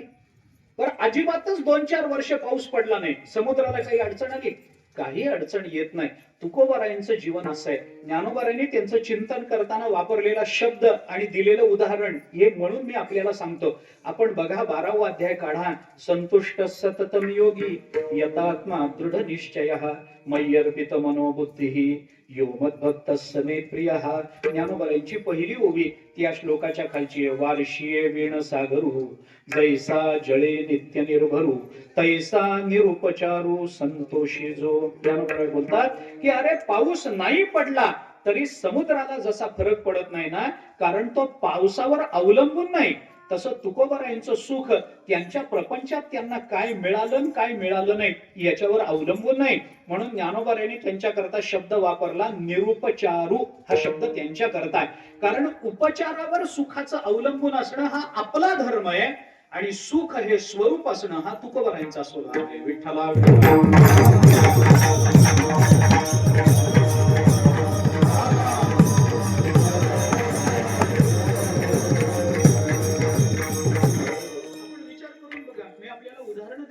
तुकोबारायांचं जीवन प्रापंचिक दृष्टीने विचारात घेतलं तर काय सगळी अनुकूलता होती? काय काही अनुकूलता नव्हती. अहो, ज्या एकदा दारिद्र्य आलं तुकोबारायांच्या वाट्याला, दुष्काळामध्ये तुकोबारायांनी आपलं सगळं द्रव्य समाजाला वाटून दिलं आणि त्यानंतर तुकोबारायांच्या वाट्याला जे दारिद्र्य आलं, त्या दारिद्र्याने तुकोबाराय वैकुंठाला जाईपर्यंत तुकोबारायांची पाठ सोडली नाही, आहे की नाही? सगळं गेलं. पण तुकाराम महाराजांनी काय म्हटलं याचा विचार करा. एवढं सगळं दुःख आहे, पण तुकोबारायांचं चिंतन करा. तुकोबाराय कधी त्याकरता देवाला बोल लावत नाही, कधी दुःखाची भाषा तुकोबारायांनी बोलून दाखवली असं कधीही झालं नाही. तुकोबारायांचं जीवन चरित्र बघा आपण. दुष्काळे आटले द्रव्य गेला मान, स्त्रिये की अन्न करिता मेले. तुकोबाराय बोलतात, दुष्काळे द्रव्य आटले आणि द्रव्य गेलं की गावातला मानही निघून जातो. गावातले लोक मानही तेव्हाच देतात जेव्हा जवळ खिशामध्ये काहीतरी द्रव्य असतं. काहीतरी आपल्याकडे दाम करी काम म्हणतातच की नाही, तसंच आहे. आपल्या खिशामध्ये जोपर्यंत आहे, आमच्या तिकडे मराठीमध्ये एक म्हण आहे, जो वरी पैसा तो वरी पैसा. जोपर्यंत तुमच्या खिशात पैसा आहे तोपर्यंत तुम्ही इथं बसा बाबा, तुम्हाला खुर्ची मिळेल, तुम्हाला मान मिळेल, हार मिळेल, शाल मिळेल, सत्कार मिळेल. एकदा आपल्या जवळचं सगळं निघून गेलं. ज्ञानोबारायांना विचारा ना, आगा निकवड्या निष्ठुरा उभगीचे जे विसोयरा. ज्ञानोबाराय चिंतन करतात, निकवडा मनुष्य झाला, कवडी सुद्धा त्याच्याजवळ नाही असं झालं ना. ज्ञानोबाराय म्हणतात सोयरे सुद्धा त्याला उबगतात आणि जवळ येऊ देत नाही. आणि ही वस्तुस्थिती आहे. हा सगळीकडे आपण प्रपंचामध्ये हे सगळं आपण नेहमी बघत आलेलो आहोत. तुकोबारायांचं हे सगळं झालं, पण तुकाराम महाराजांच्या सुखाला धक्का बसला नाही. तुकोबाराय म्हणतात, काय खातो आम्ही कासया सांगाते, कैसे हे लागते नेणोमुखे. तुकोबारायांच्या धंद्याचं दिवाळं निघालं, काढलं नाही, निघालं. आता काय सांगू तुम्हाला, दिवाळं निघणं हे व्यवहारात लक्ष नसण्याची प्रतीक आहे, आणि दिवाळं काढणं हे व्यवहार वाढवण्याचं लक्षण आहे. तुम्हाला कळतं का नाही मला माहित नाही. दिवाळं काढणं वेगळं आणि दिवाळं निघणं वेगळं.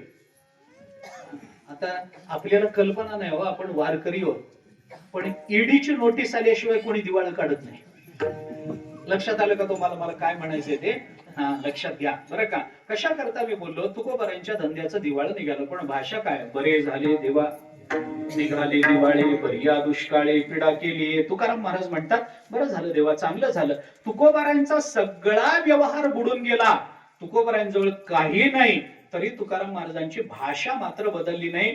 तुकाराम महाराज परिपूर्णतेचीच भाषा बोलून दाखवतात. सुखाचे व्यवहारी सुखलाभ झाला, आनंद कोंदला मागे पुढे. तुकोबाराय बोलून दाखवतात सुखाचा. अरे किती भाषा तुकोबारायांची. आनंदाचे डोही आनंद तरंग, आनंदाची अंग आनंदाचे भाग गेला, क्षीण गेला, अवघा झाला आनंदो. मग किती किती उदाहरणं मी आपल्याला देऊ. सर्व सुखल्यालो सर्व अलंकार आनंदे निर्भर डुल्लत सो. आपल्याला हे सगळं बोलून दाखवतात की नाही.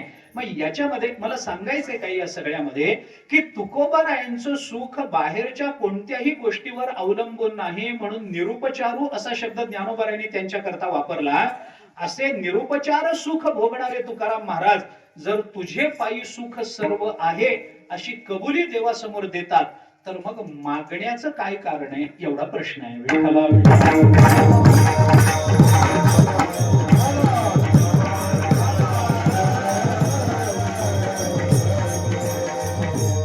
या प्रश्नाची दोन उत्तरं माझ्याजवळ आहेत बरं का. मग तुकाराम महाराज का मागतात असा प्रश्न जर उपस्थित होत असेल, तर दोन उत्तर मला याच्या संबंधानं माझ्या अंतःकरणामध्ये आहेत. त्याच्यातलं एक उत्तर आत्ता देतो, एक उत्तर शेवटी देतो बरं का. दोन्ही उत्तर आपल्या समोर ठेवतो. धावता विचार असेल पण ठेवतो. विचार करा, संतांजवळ परिपूर्णता आहे, तुझे पायी सुख सर्व आहे असा अनुभव व्यक्त करणं आहे, सगळ्या सुखाचा अनुभव त्यांनी घेतलेला आहे. मग ते तुकाराम महाराज मागणं कशा करता मागतात, त्याचं पहिलं उत्तर मी आपल्याला सांगतो. परिपूर्ण असणारे संत, कशाचीही अपेक्षा नसणारे संत ज्या वेळेला मागतात, त्या वेळेला ते मागणं हे त्यांच्या करता नसतं, तर जगताने मागावं कसं हे जगताला सांगण्याकरता मागून दाखवलेलं असतं. विठ्ठला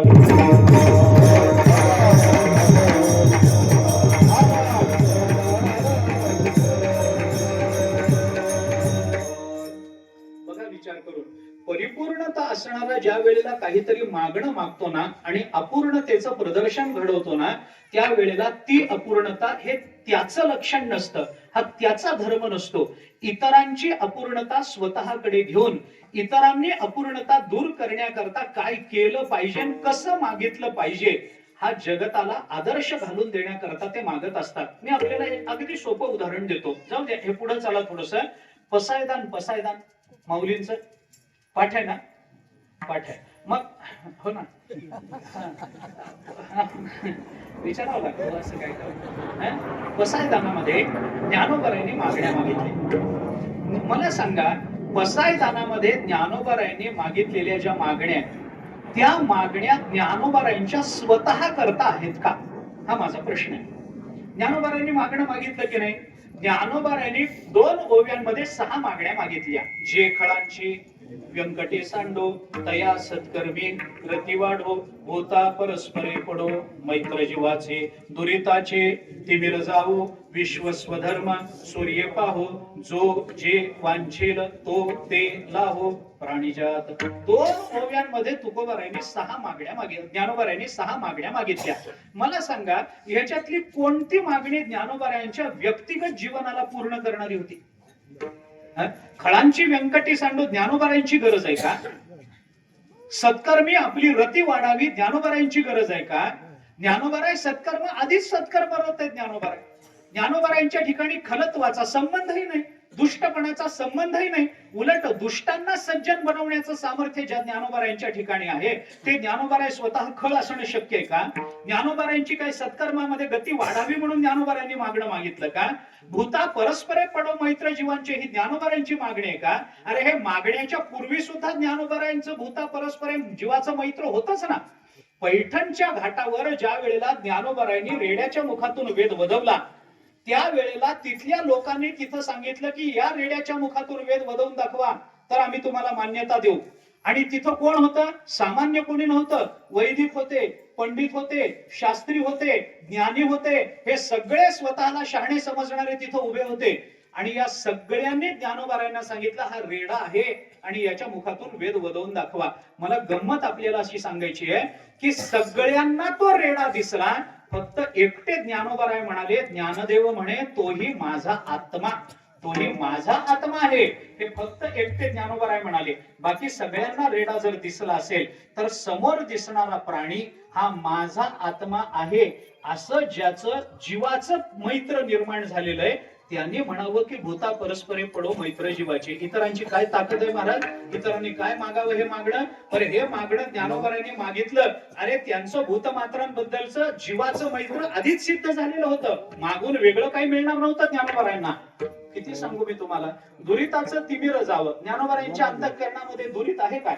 ज्ञानोबारायांच्या अंतःकरणामध्ये अंधकार आहे काय? नाही ना. ज्ञानोबारायांना स्वतःला विश्वस्वधर्म सूर्य बघायचा आहे का? नाही ना. ज्ञानोबारायांना जे जे पाहिजे ते ते मिळावं असं वाटतं का? नाही ना. हे सगळं ज्ञानोबारायांनी मागितलं. ज्ञानोबारायांना याची कशाचीही गरज नव्हती. ज्ञानोबाराय स्वतः परिपूर्ण आहेत. मग का मागितलं? एकच कारण आहे, किंबहुना सर्व सुखी. बस, दुसरा हेतू नसतो. परिपूर्ण असणारे संत महात्मे, कशाचीही अपेक्षा नसणारे संत महात्मे ज्या वेळेला परमात्मा किंवा जगताकडे मागणं मागतात त्या वेळेला ते मागणं त्यांच्या व्यक्तिगत जीवनातली अपूर्णता भरून काढण्याकरता नसतं, तर जगताने आपली अपूर्णता भरून काढण्याकरता काय मागितलं पाहिजे हे कळावं म्हणून ते मागणं मागितलेलं असतं. विठ्ठला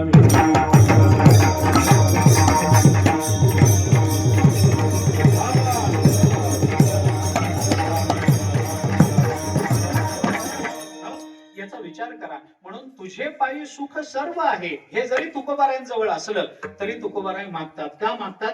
आम्हाला मागावं कसं हे कळलं पाहिजे म्हणून. का बाबा? त्याचं कारण असं आहे की तुकोबारायांनी जेव्हा तुमच्या माझ्या जीवनाचं बारकाईनं निरीक्षण केलं ना तेव्हा तुकोबारायांच्या असं लक्षात आलं की माणसाचं अधःपतन जे होतं ना ते 4 कारणांनी होतं. बरं का? माणसाच्या जीवनाचं अधःपतन हे 4 कारणांनी होतं. तुकोबारायांच्या भाषेत मागणीच्या संदर्भामध्ये बोलतो, मागणीच्या परिप्रेक्ष्यातून बोलतो. 4 कारणांनी होतं. माणसाचं काय चुकतं, कुठे अडतं?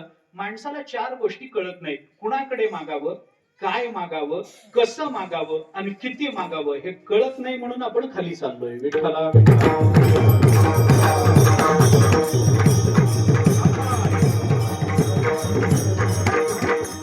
मनुष्य कुणाकडेही मागतो, काही मागतो, कसंही मागतो, कितीही मागतो, काही त्याला लागत नसतं. मला सांगा, बिडीला काढीन तंबाखूला चुना मागायला कोणत्या विद्यापीठात शिकावं लागतो? काय शिक्षण घ्यावं लागतं म्हणजे बिडीला काढीन तंबाखूला चुना मागता येतो? काही नाही, याला बुद्धी लागत नसते. हे मागण्याकरता फार शिक्षण घ्यावं लागत नाही. याला काही फार मोठी अलौकिक बुद्धिमत्ता आणि अवतार घ्यावा लागतो, वारकऱ्याच्याच पोटी जन्माला यावं लागतं असं काही बंधन नाही याच्यामध्ये.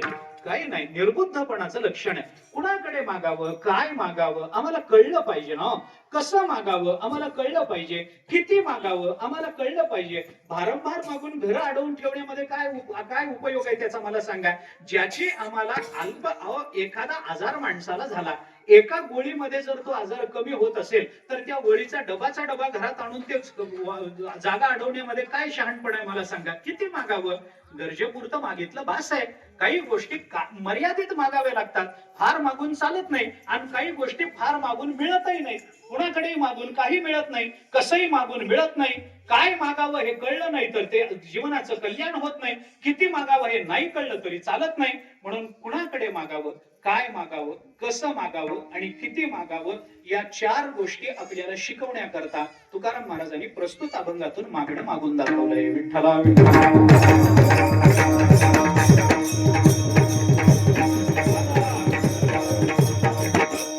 मला असं म्हणायचं नाही की या अभंगातल्या प्रत्येक चरणामध्ये एक एक मागणं तुकोबारायांनी मागितलंय.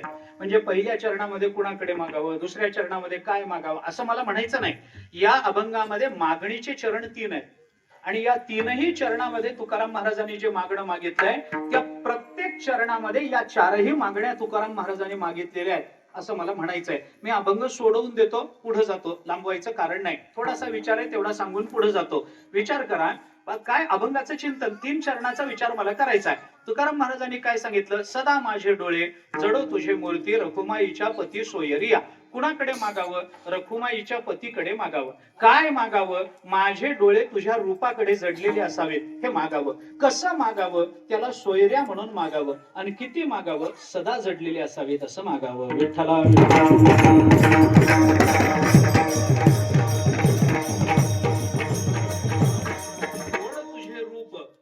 तुझे नाम देई मज प्रेम सर्व काळ. कोणाकडे मागावं, ज्याचं नामरूप गोड आहे त्याच्याकडे मागावं. काय मागावं, प्रेम मागावं. कसं मागावं, तुझं नामरूप गोड आहे अशी त्याची स्तुती करून मागावं. आणि किती मागावं, सर्व काळ मागावं. विठ्ठला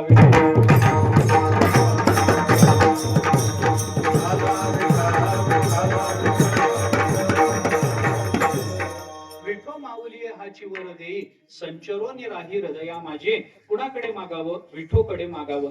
काय मागावं, हृदयामध्ये संचरोनी राहा म्हणून मागावं. कसं मागावं, त्याला माऊली म्हणून मागावं. आणि किती मागावं, कायमचा राहा म्हणून मागावं. विठ्ठला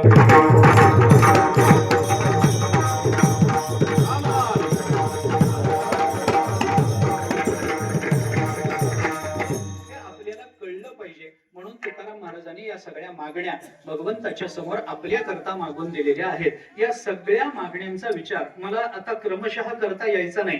या सगळ्या मागण्या किती महत्वाच्या, प्रत्येक मागणीचं महत्व काय त्याच्यावर आपण बोललं पाहिजे असं नाही. आपल्या हातात वेळ कमी आहे, सगळ्या मागण्यांचा विचार मला करता येणार नाही. पण संगती लावण्याकरता जो विचार करणं आवश्यक आहे तेवढा विचार मी फक्त आपल्या समोर घेऊन जातो बरं का. विचार करा याच्यामध्ये की तुकाराम महाराजांनी या 3 मागण्या भगवंताच्या जवळ मागितल्या. या सगळ्या मागण्यांमधली मुख्य मागणी काय आहे, मुख्य मागणी देई मज प्रेम सर्व काळ हे मुख्य मागणं आहे. प्रेमाची मागणी तुकोबाराय करतात. का करतात, कारण संत महात्मे देवाजवळ प्रेमाशिवाय दुसरं काही मागत नाहीत. नाही प्रेमाशिवाय दुसरं मागत नाहीत म्हणण्यापेक्षा देवाजवळ जे प्रेमच मागतात तेच संत असतात. संतांना दुसरं काही नाही. आता आपण प्रमाण घेऊन आलो ना, जाणोनी नेणते करी माझे मन तुझी प्रेम खूण देवोनिया. मला प्रेम पाहिजे हे तुकाराम महाराजांचं मागणं आहे. त्यांना दुसरं काहीही नको. आता आपण बघा की सगळ्या संतांची विधानं आपल्याला पाहता येतात. ज्ञानोबाराय काय सगळे संत ते मागतात.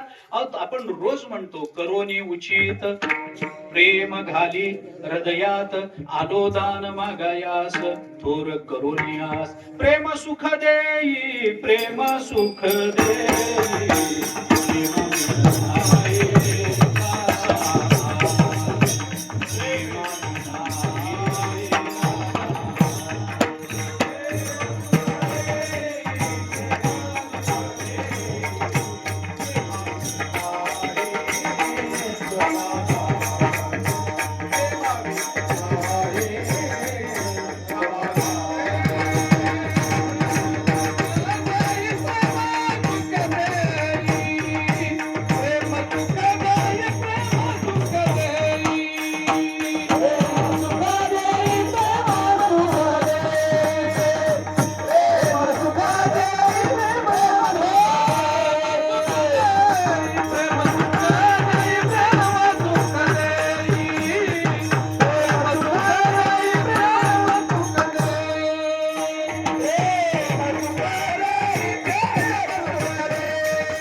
मागितलं असेल तर ते प्रेम मागितलेलं आहे.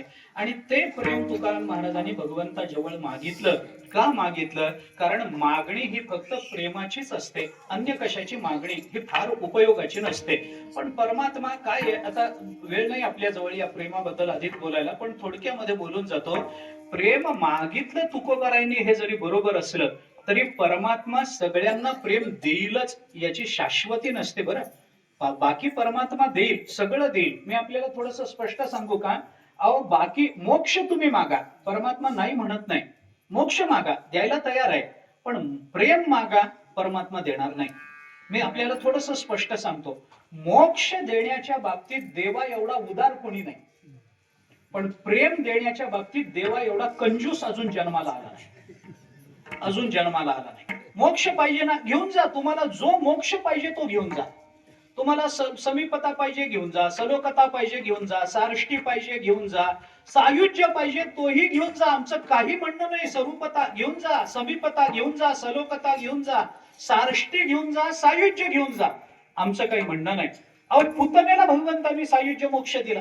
आपल्याला ज्ञानोबारांनी अर्जुनाच्या मुखातून देवाचं वर्णन करताना ज्ञानेश्वरीमध्ये हे बोलून दाखवलं.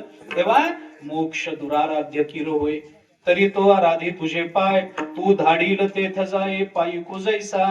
तेव्हा तुम्ही किती मोठे आहात, तुझे अवदार्य जाणू स्वतंत्र, देतान म्हणसे पात्रापात्र, कैवल्या ऐसे पवित्र, ते वैरियाही दिधले, तू आसनकादिकाचे निमाने, सायुज्य सौरसू केला पुतने, जे विषाचे स्तनपाने मारू आली. ज्ञानोबारांनी अर्जुनाच्या मुखातून देवाचं वर्णन केलंय. आणि मोक्ष दुर्लभ असला तरी देवा तुमचं औदार्य असं आहे की तुम्ही तो मोक्ष कुणालाही देऊ शकता. भगवंतानी पुतनेला मोक्ष दिला, पण प्रेम नाही दिलं. प्रेम नाही दिलं. प्रेम देण्याच्या बाबतीत परमात्मा फार कृपण आहे, फार कृपण. कृपण म्हणजे नुसता कृपण नाही. आमच्याकडे तेलंगणाकडे मी परवा सांगितलं, तेलंगणाकडे अजून एक शब्द आहे त्याला नुसतं कृपण म्हणत नाही, त्याला मक्खी चूस म्हणतात. मक्खी चूस माहितीये का तुम्हाला? तुम्हाला माहित नसेल, आमच्याकडे देगलूरकडे तो शब्द जास्त प्रचलित आहे. तेलंगणाकडे मक्खी चूस, मक्खी म्हणजे माहितीये? माशी. माशी, मक्खी म्हणजे माशी.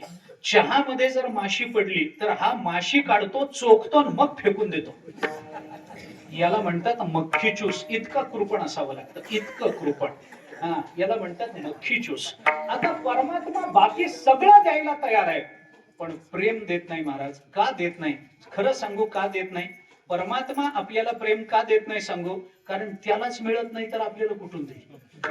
त्याला मिळावं लागेल. थोर प्रेमाचा भुकेला हाची दुष्काळ तयाला जर असेल तर तो आपल्याला कुठून प्रेम देईल? परमात्मा प्रेम देत नाही. का देत नाही? गमत याच्यातली सोडून द्या, पण मला जे थोडस गांभीर्यानं पुढे सांगायचंय ते बोलतो आणि पुढे जातो. परमात्मा का प्रेम देत नाही? त्याची दोन कारण आहेत. पहिलं कारण असं आहे की प्रेमासारखी मूल्यवान गोष्ट या जगतामध्ये दुसरी नाही. आणि दुसरं कारण असं आहे, प्रेमासारखी नाजूक गोष्ट या जगतामध्ये दुसरी नाही. विठ्ठला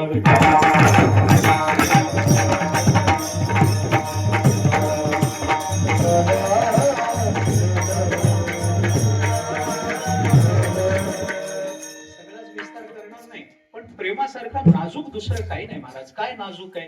प्रेम किती नाजूक. अरे प्रेम अंतःकरणात असेल आणि ते प्रेम बोलून दाखवण्याकरता शब्द जर उच्चारला ना, तर प्रेमाच्या बाबतीत उच्चारलेल्या शब्दाचा वारा सुद्धा प्रेमाला नासवून टाकत असतो. माझी भाषा नाही, तुकोबाराय बोलतात, प्रेम नये सांगता बोलता दाबिता अनुभव चित्ता चित्त जाणे. तुकोबाराय बोलतात प्रेम सांगण्यासारखी गोष्ट नाहीये, प्रेम दाखवण्यासारखी गोष्ट नाही. जिथं प्रेम दाखवलं जातं, डोळे झाकून समजावं, तिथं काहीतरी पाप असतं. माणूस कोणी कुणावर विनाकारण प्रेम दाखवत नाही, विनाकारण प्रेम करत नाही.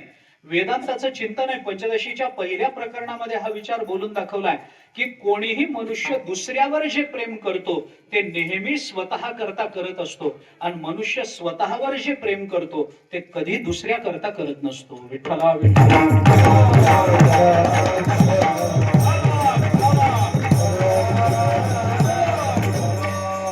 त्यामुळं प्रेम फार नाजूक आहे.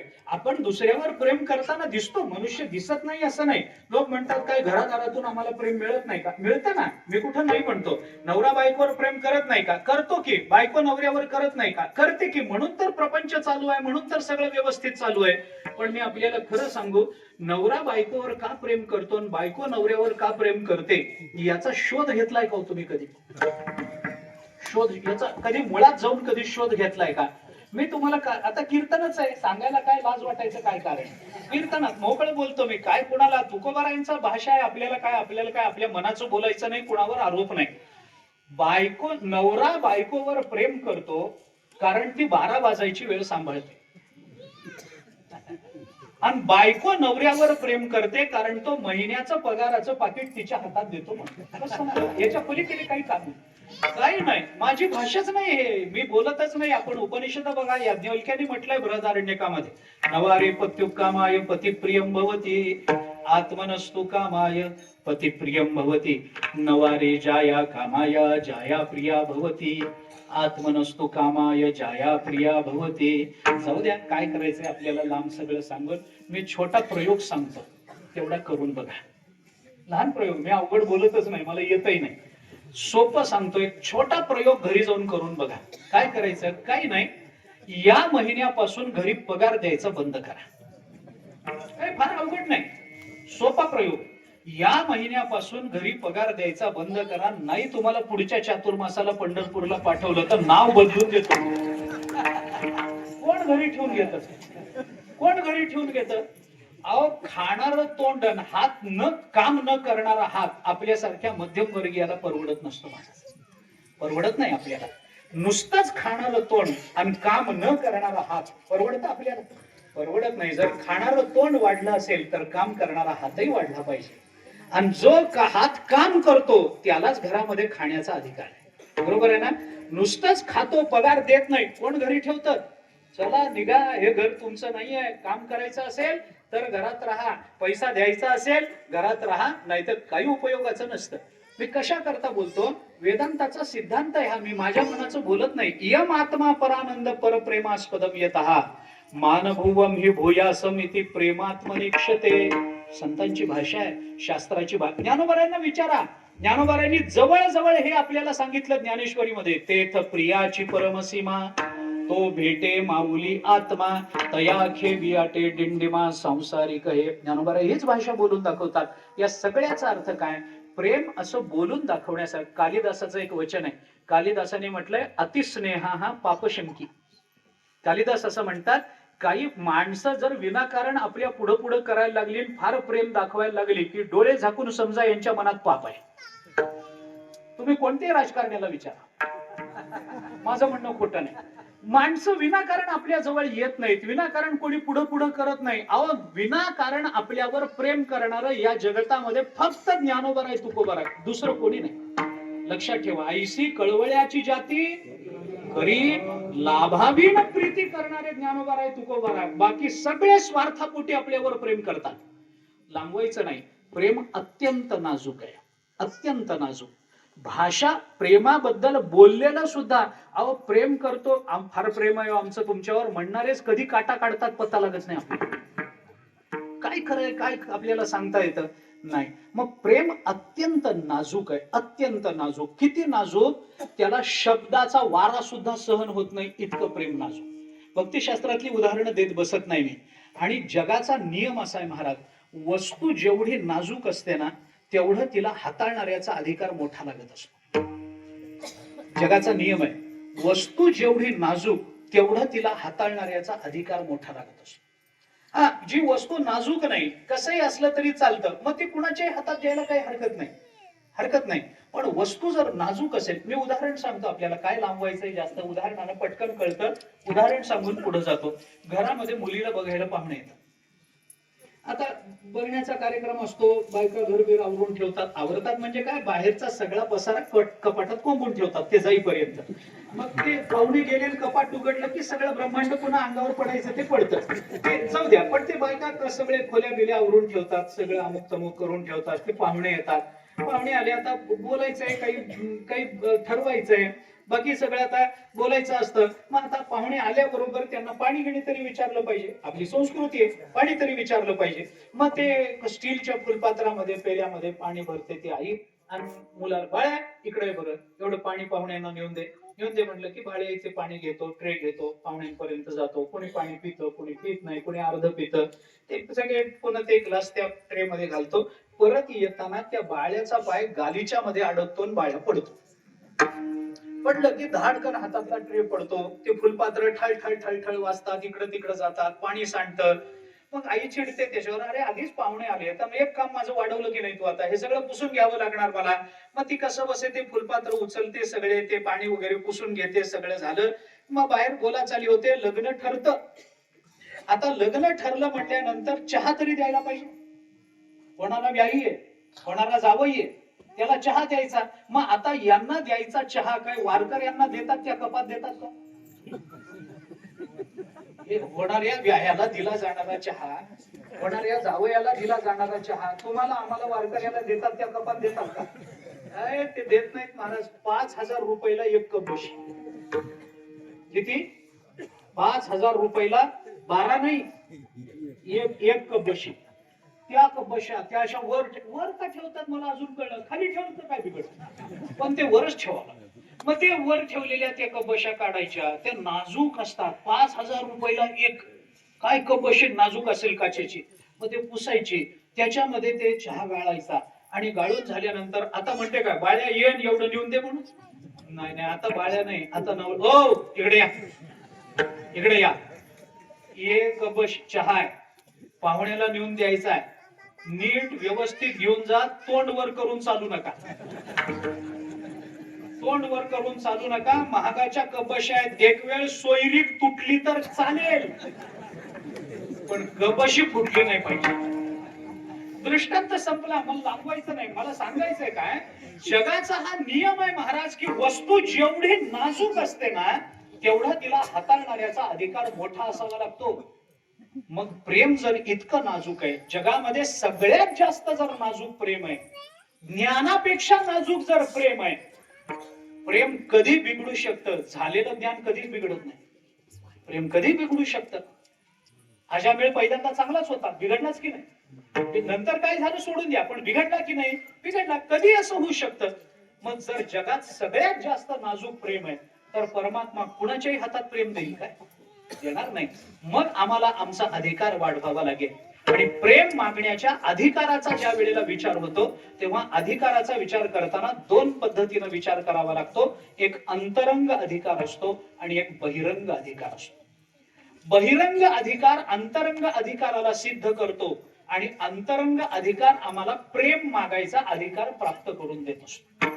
म्हणून अंतरंग अधिकार काय लागतो? तुकोबारायांनी म्हणून पहिलं आणि तिसरं चरण याच्या करता ठेवलंय. प्रेम मागण्याचा अंतरंग अधिकार काय आहे?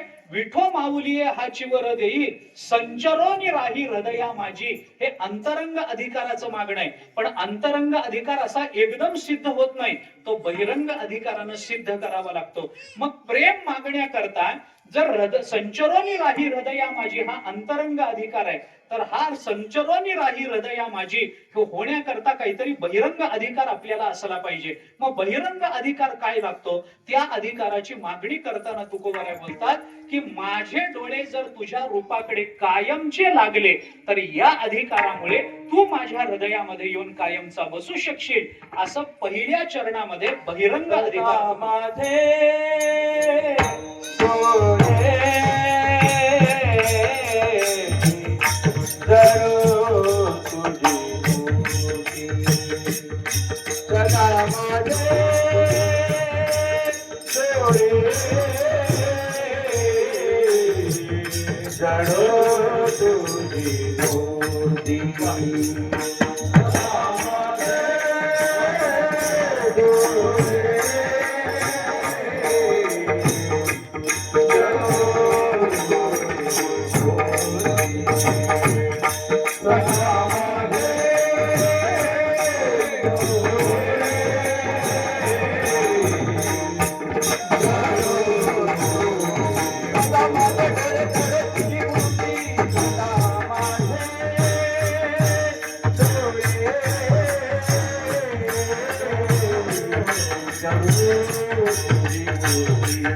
गणपती मूर्ती सदा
सदा माझे डोळे जडो तुझे मूर्ती रखुमाईच्या पती सोयरिया गोड तुझे रूप गोड तुझे नाम देई मज प्रेम सर्व काळ. जगद्गुरु संत श्रेष्ठ श्री तुकोबाराय भगवंताच्या चरणाजवळ मागणं मागतात.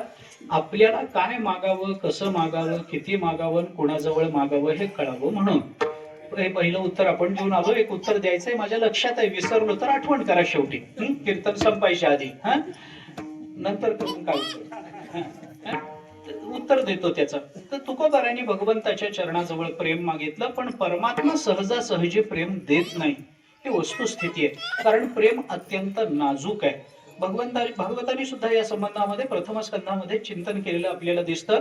मुक्तीम ददाती करहिचित स्म न भक्ती योगम असं भागवताचं विधान आहे. परमात्मा मोक्ष द्यायला, मुक्ती द्यायला तयार आहे, न भक्तियोगम, पण परमात्मा भक्तियोग देत नाही. प्रेम सहजासहजी परमात्मा देत नाही, कारण प्रेम अत्यंत मूल्यवान आहे. मूल्यवान असणारी वस्तू कुणाच्याही हातात देऊन चालत नाही.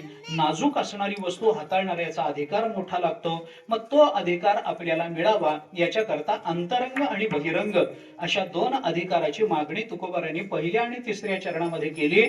पहिल्या चरणामध्ये बहिरंग अधिकार तुकाराम महाराजांनी मागितला, सदा माझे डोळे जडो तुझे मूर्ती. असं जर झालं तर काय होईल, संचरो निराही हृदया माझी, तर हा अंतरंग अधिकार मला त्याच्याने प्राप्त होईल. आणि असा अंतरंग एकदा हृदयामध्ये परमात्मा येऊन कायमचा राहिला की मग मला तुला प्रेम मागता येईल. म्हणून तुकाराम महाराजांनी हे दोन्ही अधिकार मागून घेतले आणि त्या अधिकाराच्या नंतर तुकोबाराय प्रेमाची अपेक्षा भगवंताजवळून करतात. आता तुकोबाराय जो, मला सगळाच अभंग सोडवायला वेळ नाही, थोडक्यात सांगतो. तुकाराम महाराजांनी जो विचार आपल्याला बोलून दाखवला तो कसा आहे, सदा माझे डोळे जडो तुझे मूर्ती, माझे डोळे सदा तुझ्या मूर्तीकडे जडलेले असावेत, असं तुकाराम महाराजांचं मागणं आहे. थोडासा या चरणाचा जर विचार केला ना, तर या चरणात जो बहिरंग अधिकार सांगितला तो ज्ञान दृष्टीने सांगितला आणि तो भक्ती दृष्टीने सांगितला. थोडासा विचार अगदी धावता सांगतो, ऐका.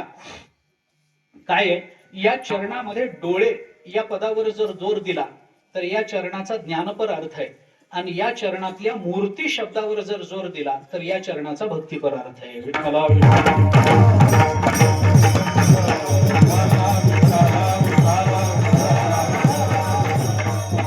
अगदी धावतं सांगतो, माझे डोळे तुझ्या रूपाकडे जडलेले असावेत. डोळे हे माध्यम आहे, याला प्रमाण म्हणतात. प्रमाण ज्ञान करून देणारं जे असतं त्याला प्रमाण असं म्हणतात. प्रमाद ज्ञान म्हणजे इंद्रियजन्य ज्ञान, इंद्रियजन्य ज्ञान म्हणजे प्रमाद ज्ञान, म्हणजे अर्थात इंद्रिय हे प्रमाण. वेदांताचा विचार आहे, सोडून द्या, जेवण व्हायच्या आधी वेदांत ऐकू नये माणसाने. ऐका, थोडं सांगतो तेवढा विचार ऐका. प्रमाण आणि काय करावं, माझ्या डोळ्याने तुझ्या मूर्तीकडे जावं. प्रमाण काय, डोळे, आणि मूर्ती काय, प्रमेय. प्रमाण आणि प्रमेयाकडे जावं आणि ते कायमचं सदा तिथंच अडकून पडावं अशी तुकोबारायांची अपेक्षा आहे. का, कारण या जगतामध्ये माणसाला जेवढं द्वैत भान होतं ते सगळं आपलं प्रमाण म्हणजे आपली अंतःकरण वृत्ती विषयाकडून परत येते म्हणून होतं. आता याचं काय उदाहरण सांगू मी, आपण रस्त्याने जातो, जाताना रस्त्यावर दुकानं दिसतात की नाही आपल्याला, मग आपण काय म्हणतो, हे कपड्याचं दुकान आहे, हे किराणा मालाचं दुकान आहे, हे सोन्या चांदीचं दुकान आहे, हे औषधाचं दुकान आहे, म्हणतो की नाही आपण. हे प्रत्येक दुकान आपल्याला एकच दिसतं का वेगवेगळं दिसतं, वेगवेगळं दिसतं. मग हे वेगवेगळं का दिसतं याचा जर वेदांताच्या अनुषंगाने शोध घेतला तर किराणा मालाच्या दुकानाकडे गेलेली आमची अंतःकरण वृत्ती किराणा मालाच्या दुकानाकडून परस्पर औषधाच्या दुकानाकडे जाऊ शकत नाही, तिला मध्ये स्वस्थानी परत यावं लागतं. आणि एकदा ती परत आली दुसरीकडे गेली की मग माणसाला द्वैत भान होतं. आपण आता शेतामध्ये जातो, तिथे आपल्याला काही दिसतं, हे माझं शेत आहे, माझे बैल आहे, हा माझा नांगर आहे, हा माझा गडी आहे, हे माझा अमुक आहे, हे धान्य आहे, ही रास आहे, हे अमुक आहे, हे गुराळ आहे. आपल्याला कळतं की नाही, वेगवेगळं कळतं. घरी येताना आपल्याला हे कळतंच की नाही की बाबा हे आपलं घर आहे, हे आपली म्हैस आहे, ही आपली बायको आहे. म्हणजे तसं नाही, म्हणजे म्हैस आहे ती बायको आहे असं नाही, ही म्हैस आहे आणि ही बायको आहे असं वेगवेगळं काय आहे. तुमच्या मनात आलेला विचार माझ्यावर लादू नका. मी खरं आणि सरळ बोलणारा माणूस आहे, तुमच्या मनातलं माझ्यावर लादायचं नाही. आता ती पण म्हणू शकते हे आमचं शेत आहे, हे बैल आहे, हा नवरा आहे, म्हणू शकते की नाही, म्हणू शकते, मग तेही सहन करा तुम्ही. असं नाही, मनातलं माझ्यावर लादायचं नाही. मी सरळ प्रांजळ बोलणारा माणूस आहे, सरळ बोलणारा माणूस आहे, आडपडद्यानं बोलणं मला कधीच जमलं नाही. ऐका, आता हे सगळं जे द्वैत भान होतं ते का होतं, तर ती अंतःकरण वृत्ती विषयाशी तदाकार होते पण विषयाचा बोध करून देऊन परत येते म्हणून दुसऱ्या विषयाकडे जाऊ शकते.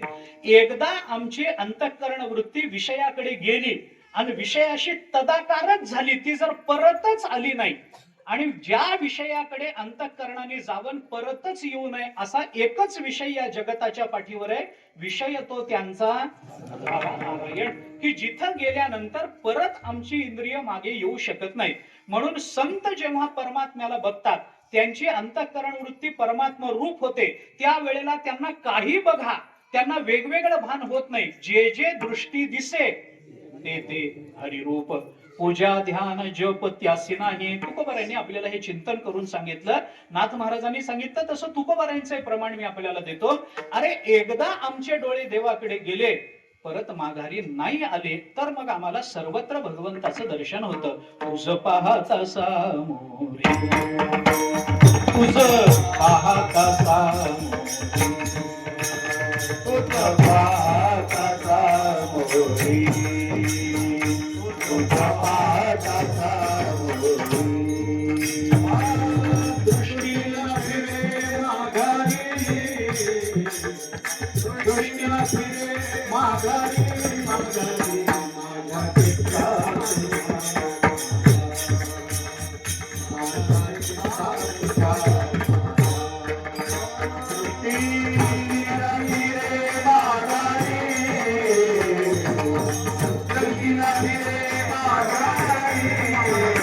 माझ्या चित्ताला.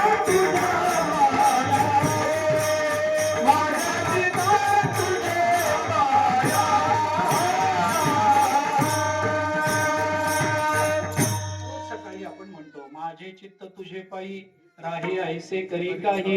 हे जसं आहे ना, ते कायम तिथंच राहावं अशी जशी अपेक्षा आहे ना, तसं तुझं पाहता सामोरी, दृष्टी माघारी न फिरे.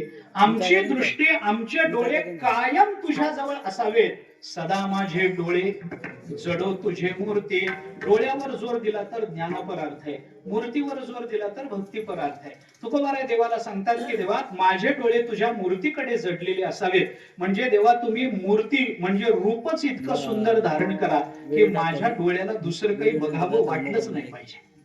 तुम्ही रूपच असं धारण करा की ज्या रूपाकडे बघितल्यानंतर दुसरं कोणतंही सौंदर्य हे माणसाला फिकं वाटेल असं सुंदर रूप तुम्ही धारण करा. सुंदर ते ध्यान उभे विटेवरी. नेहमी आपण सांगतो रूप पाहता डोळसू, सुंदर पाहता गोपवेशू, महिमा वर्णिता महेशू, जेणे मस्तकी वंदिला.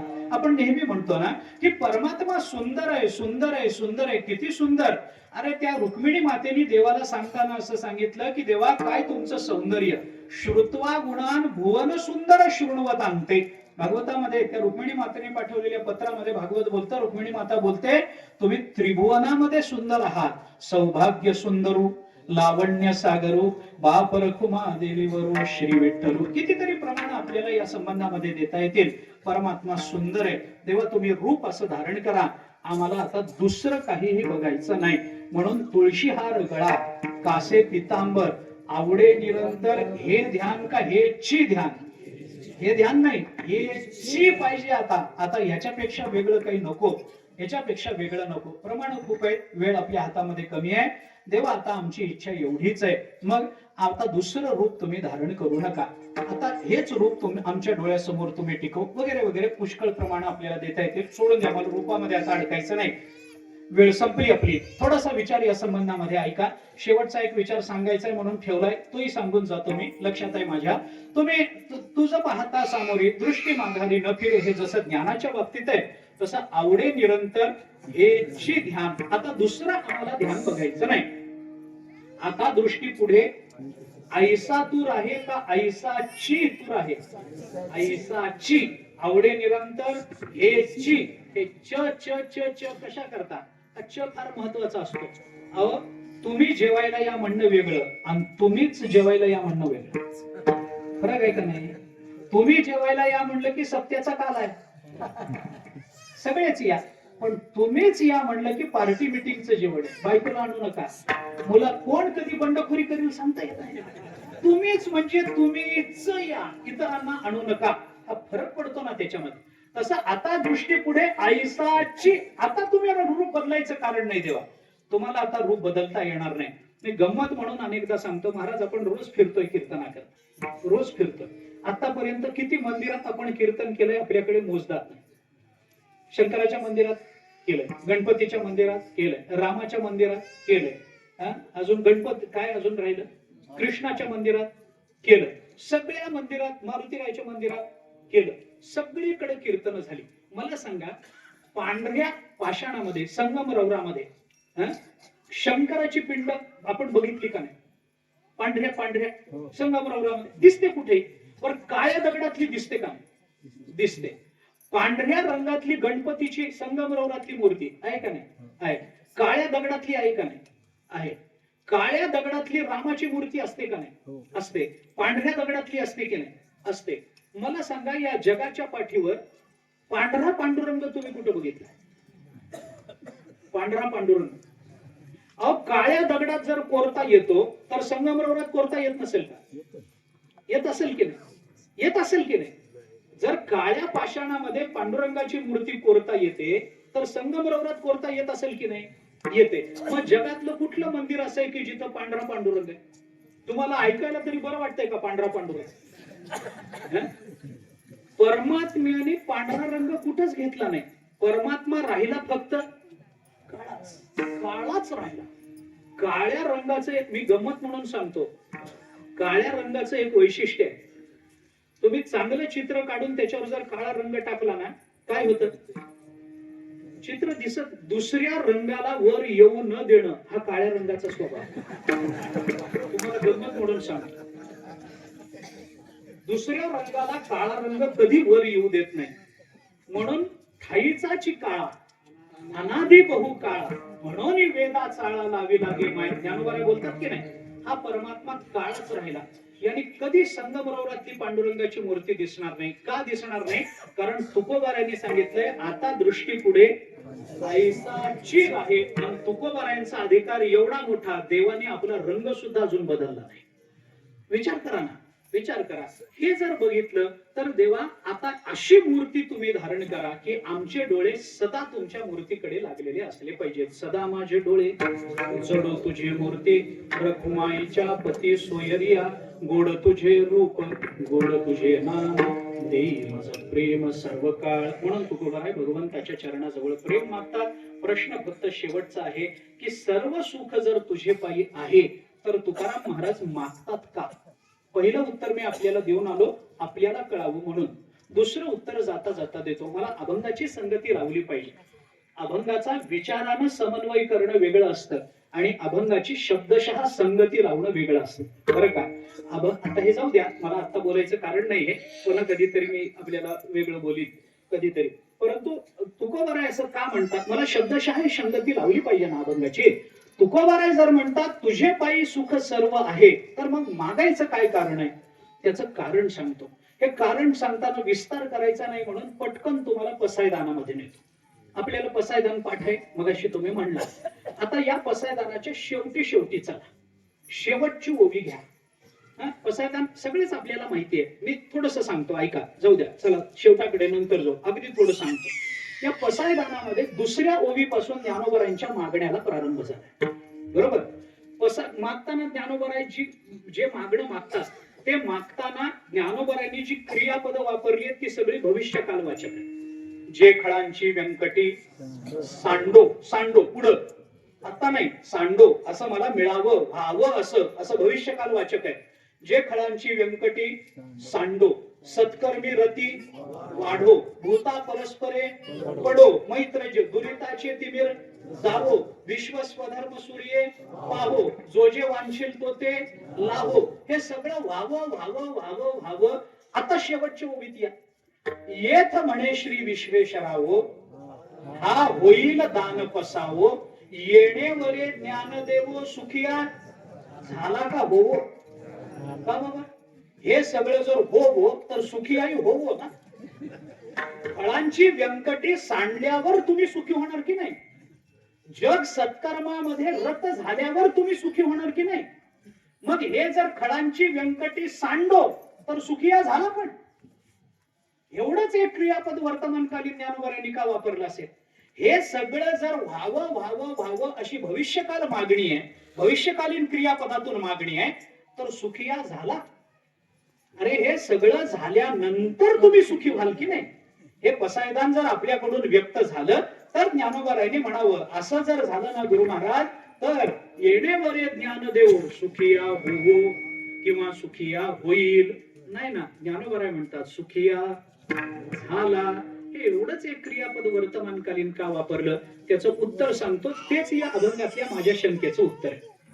हे सगळं होवो अशी ज्ञानोबरायांची मागणी आहे. पण ही मागणी ज्या सद्गुरूंच्या चरणाजवळ ज्ञानोबारायांनी केली, त्या सद्गुरूंनी ज्ञानोबारायांना अभिवचन काय दिलं? ज्ञानोबाराय म्हणतात, येथ म्हणे श्री विश्वेश्वरावो, हा होईल, हा दान पसावो होईल, हा तुला माझा वर आहे, हा तुला माझा वर आहे. आणि असा वर तुम्ही दिल्यामुळे आता गुरुवर माझा अविश्वास नाही. तुम्ही मला वर दिला म्हणजे काम झालंच. येणे वर ज्ञान देवो सुखिया झाला. आता आम्हाला होण्याचं कारण नाही. तुम्ही शब्द दिला ना आम्हाला, आमचा विश्वास आहे आम्ही आत्ताच सुखी झालो तुम्ही शब्द दिल्याबरोबर. तसं तुकोबाराय म्हणतात, तुझे पायी सुख सर्व आहे, म्हणजे सगळी सुख माझ्या पायात, तुझ्या पायामुळे माझ्याजवळ आहेत असं नाहीये. हे सगळं जर मागणं आहे तर तुझे पायी सुख सर्व आहे हे वर्तमानकालीन क्रियापद एकच तुकोबारायांनी का वापरलं? त्याचं हेच कारण आहे, विठो माऊलीये हाची वर देई, येणे वरे ज्ञान देवो. जर सुखिया झाला असेल तर भगवंताकडून तुम्हाला मी प्रेम देतो हा वर मिळाल्याबरोबर ज्ञानोबाराय म्हणतात, तुकोबाराय म्हणतात, जर देवा तुमचं प्रेम मिळालं ना मला, तर मग तुझे पायी सुख सर्व आहे, तुझे पायी सुख है ना, सगळी सुख मग त्या प्रेमामुळे माझ्या वाट्याला येते.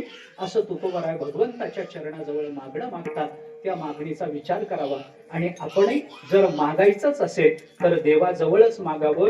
कारण प्रेम जगाच्या बाजारात मिळत नाही. प्रेम मिळतं कुठं? प्रेम देवाचे हे देणे, देहभाव जाई येणे, न धरावी मने शुद्धी देश काळाची. प्रेम देईल तर देवच देईल. म्हणून मागायचं असेल तर देवाकडेच मागावं. देवाकडेच मागायचं असेल तर प्रेमच मागावं. देवाकडे प्रेमच मागायचं असेल तर त्याचं भजन करूनच मागावं. आणि भजन करून देवाकडे प्रेमच मागायचं असेल तर ते कायमचं मागावं. हे तुकोबारायांनी प्रस्तुत अभंगातून आपल्याला शिकवलं. त्या दृष्टीने आपणही भगवंताकडे प्रेम मागत चला. मागायची पाळी आली तर आपल्याला प्रेम मागता आलं पाहिजे. याच्याकरता भगवत प्रेमाचं अखंड चिंतन आपल्याकडून घडलं पाहिजे. काहीतरी घडलं पाहिजे, सारखा तो विचार मनात असला पाहिजे, तरच ते होतं. आणि असं भगवंताचं महात्म्य कळल्याशिवाय जर प्रेम मागता येत नसेल तर ते महात्म्य कळण्याकरता म्हणून मग तीर्थयात्रा करा, तीर्थस्नान करा. त्याच्याकरता इतरत्र जा, वेगवेगळ्या साधू संतांची दर्शनं घ्या, त्यांच्याकडून काही उपदेश ग्रहण करा. ज्ञानोबाराय तुकोबारायांचं वाङ्मय अखंड वाचत राहा. म्हणजे मग प्रेम मागण्याची सद्बुद्धी सामर्थ्य तुमच्या आमच्या ठिकाणी येईल. तसं हे या सगळ्या तीर्थयात्रेचं फल गणपतरावांना मिळावं याच्याकरता भगवंताच्या चरणी प्रार्थना करतो. झालेली सेवा संतांच्या, सद्गुरूच्या, परमात्म्याच्या आणि तुम्हा सर्व श्रोत्यांच्या चरणी समर्पित करतो. ते ज्या ज्या तीर्थक्षेत्राला गेले त्या त्या तीर्थक्षेत्रामध्ये त्यांनी ज्या ज्या देवतांचं दर्शन घेतलं, ज्या ज्या संतांचं दर्शन घेतलं, ज्या ज्या तीर्थामध्ये स्नान केलं, त्या सगळ्यांच्या चरणी ही सेवा समर्पित करतो. वाणीला विराम देतो. ज्ञानोबा माऊली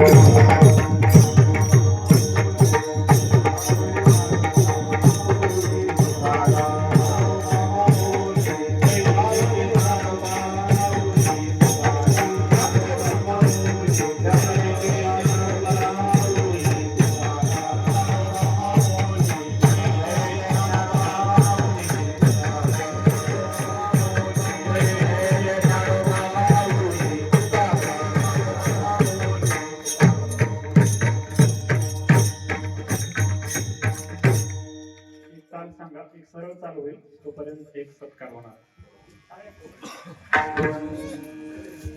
या गावचे भूमिपुत्र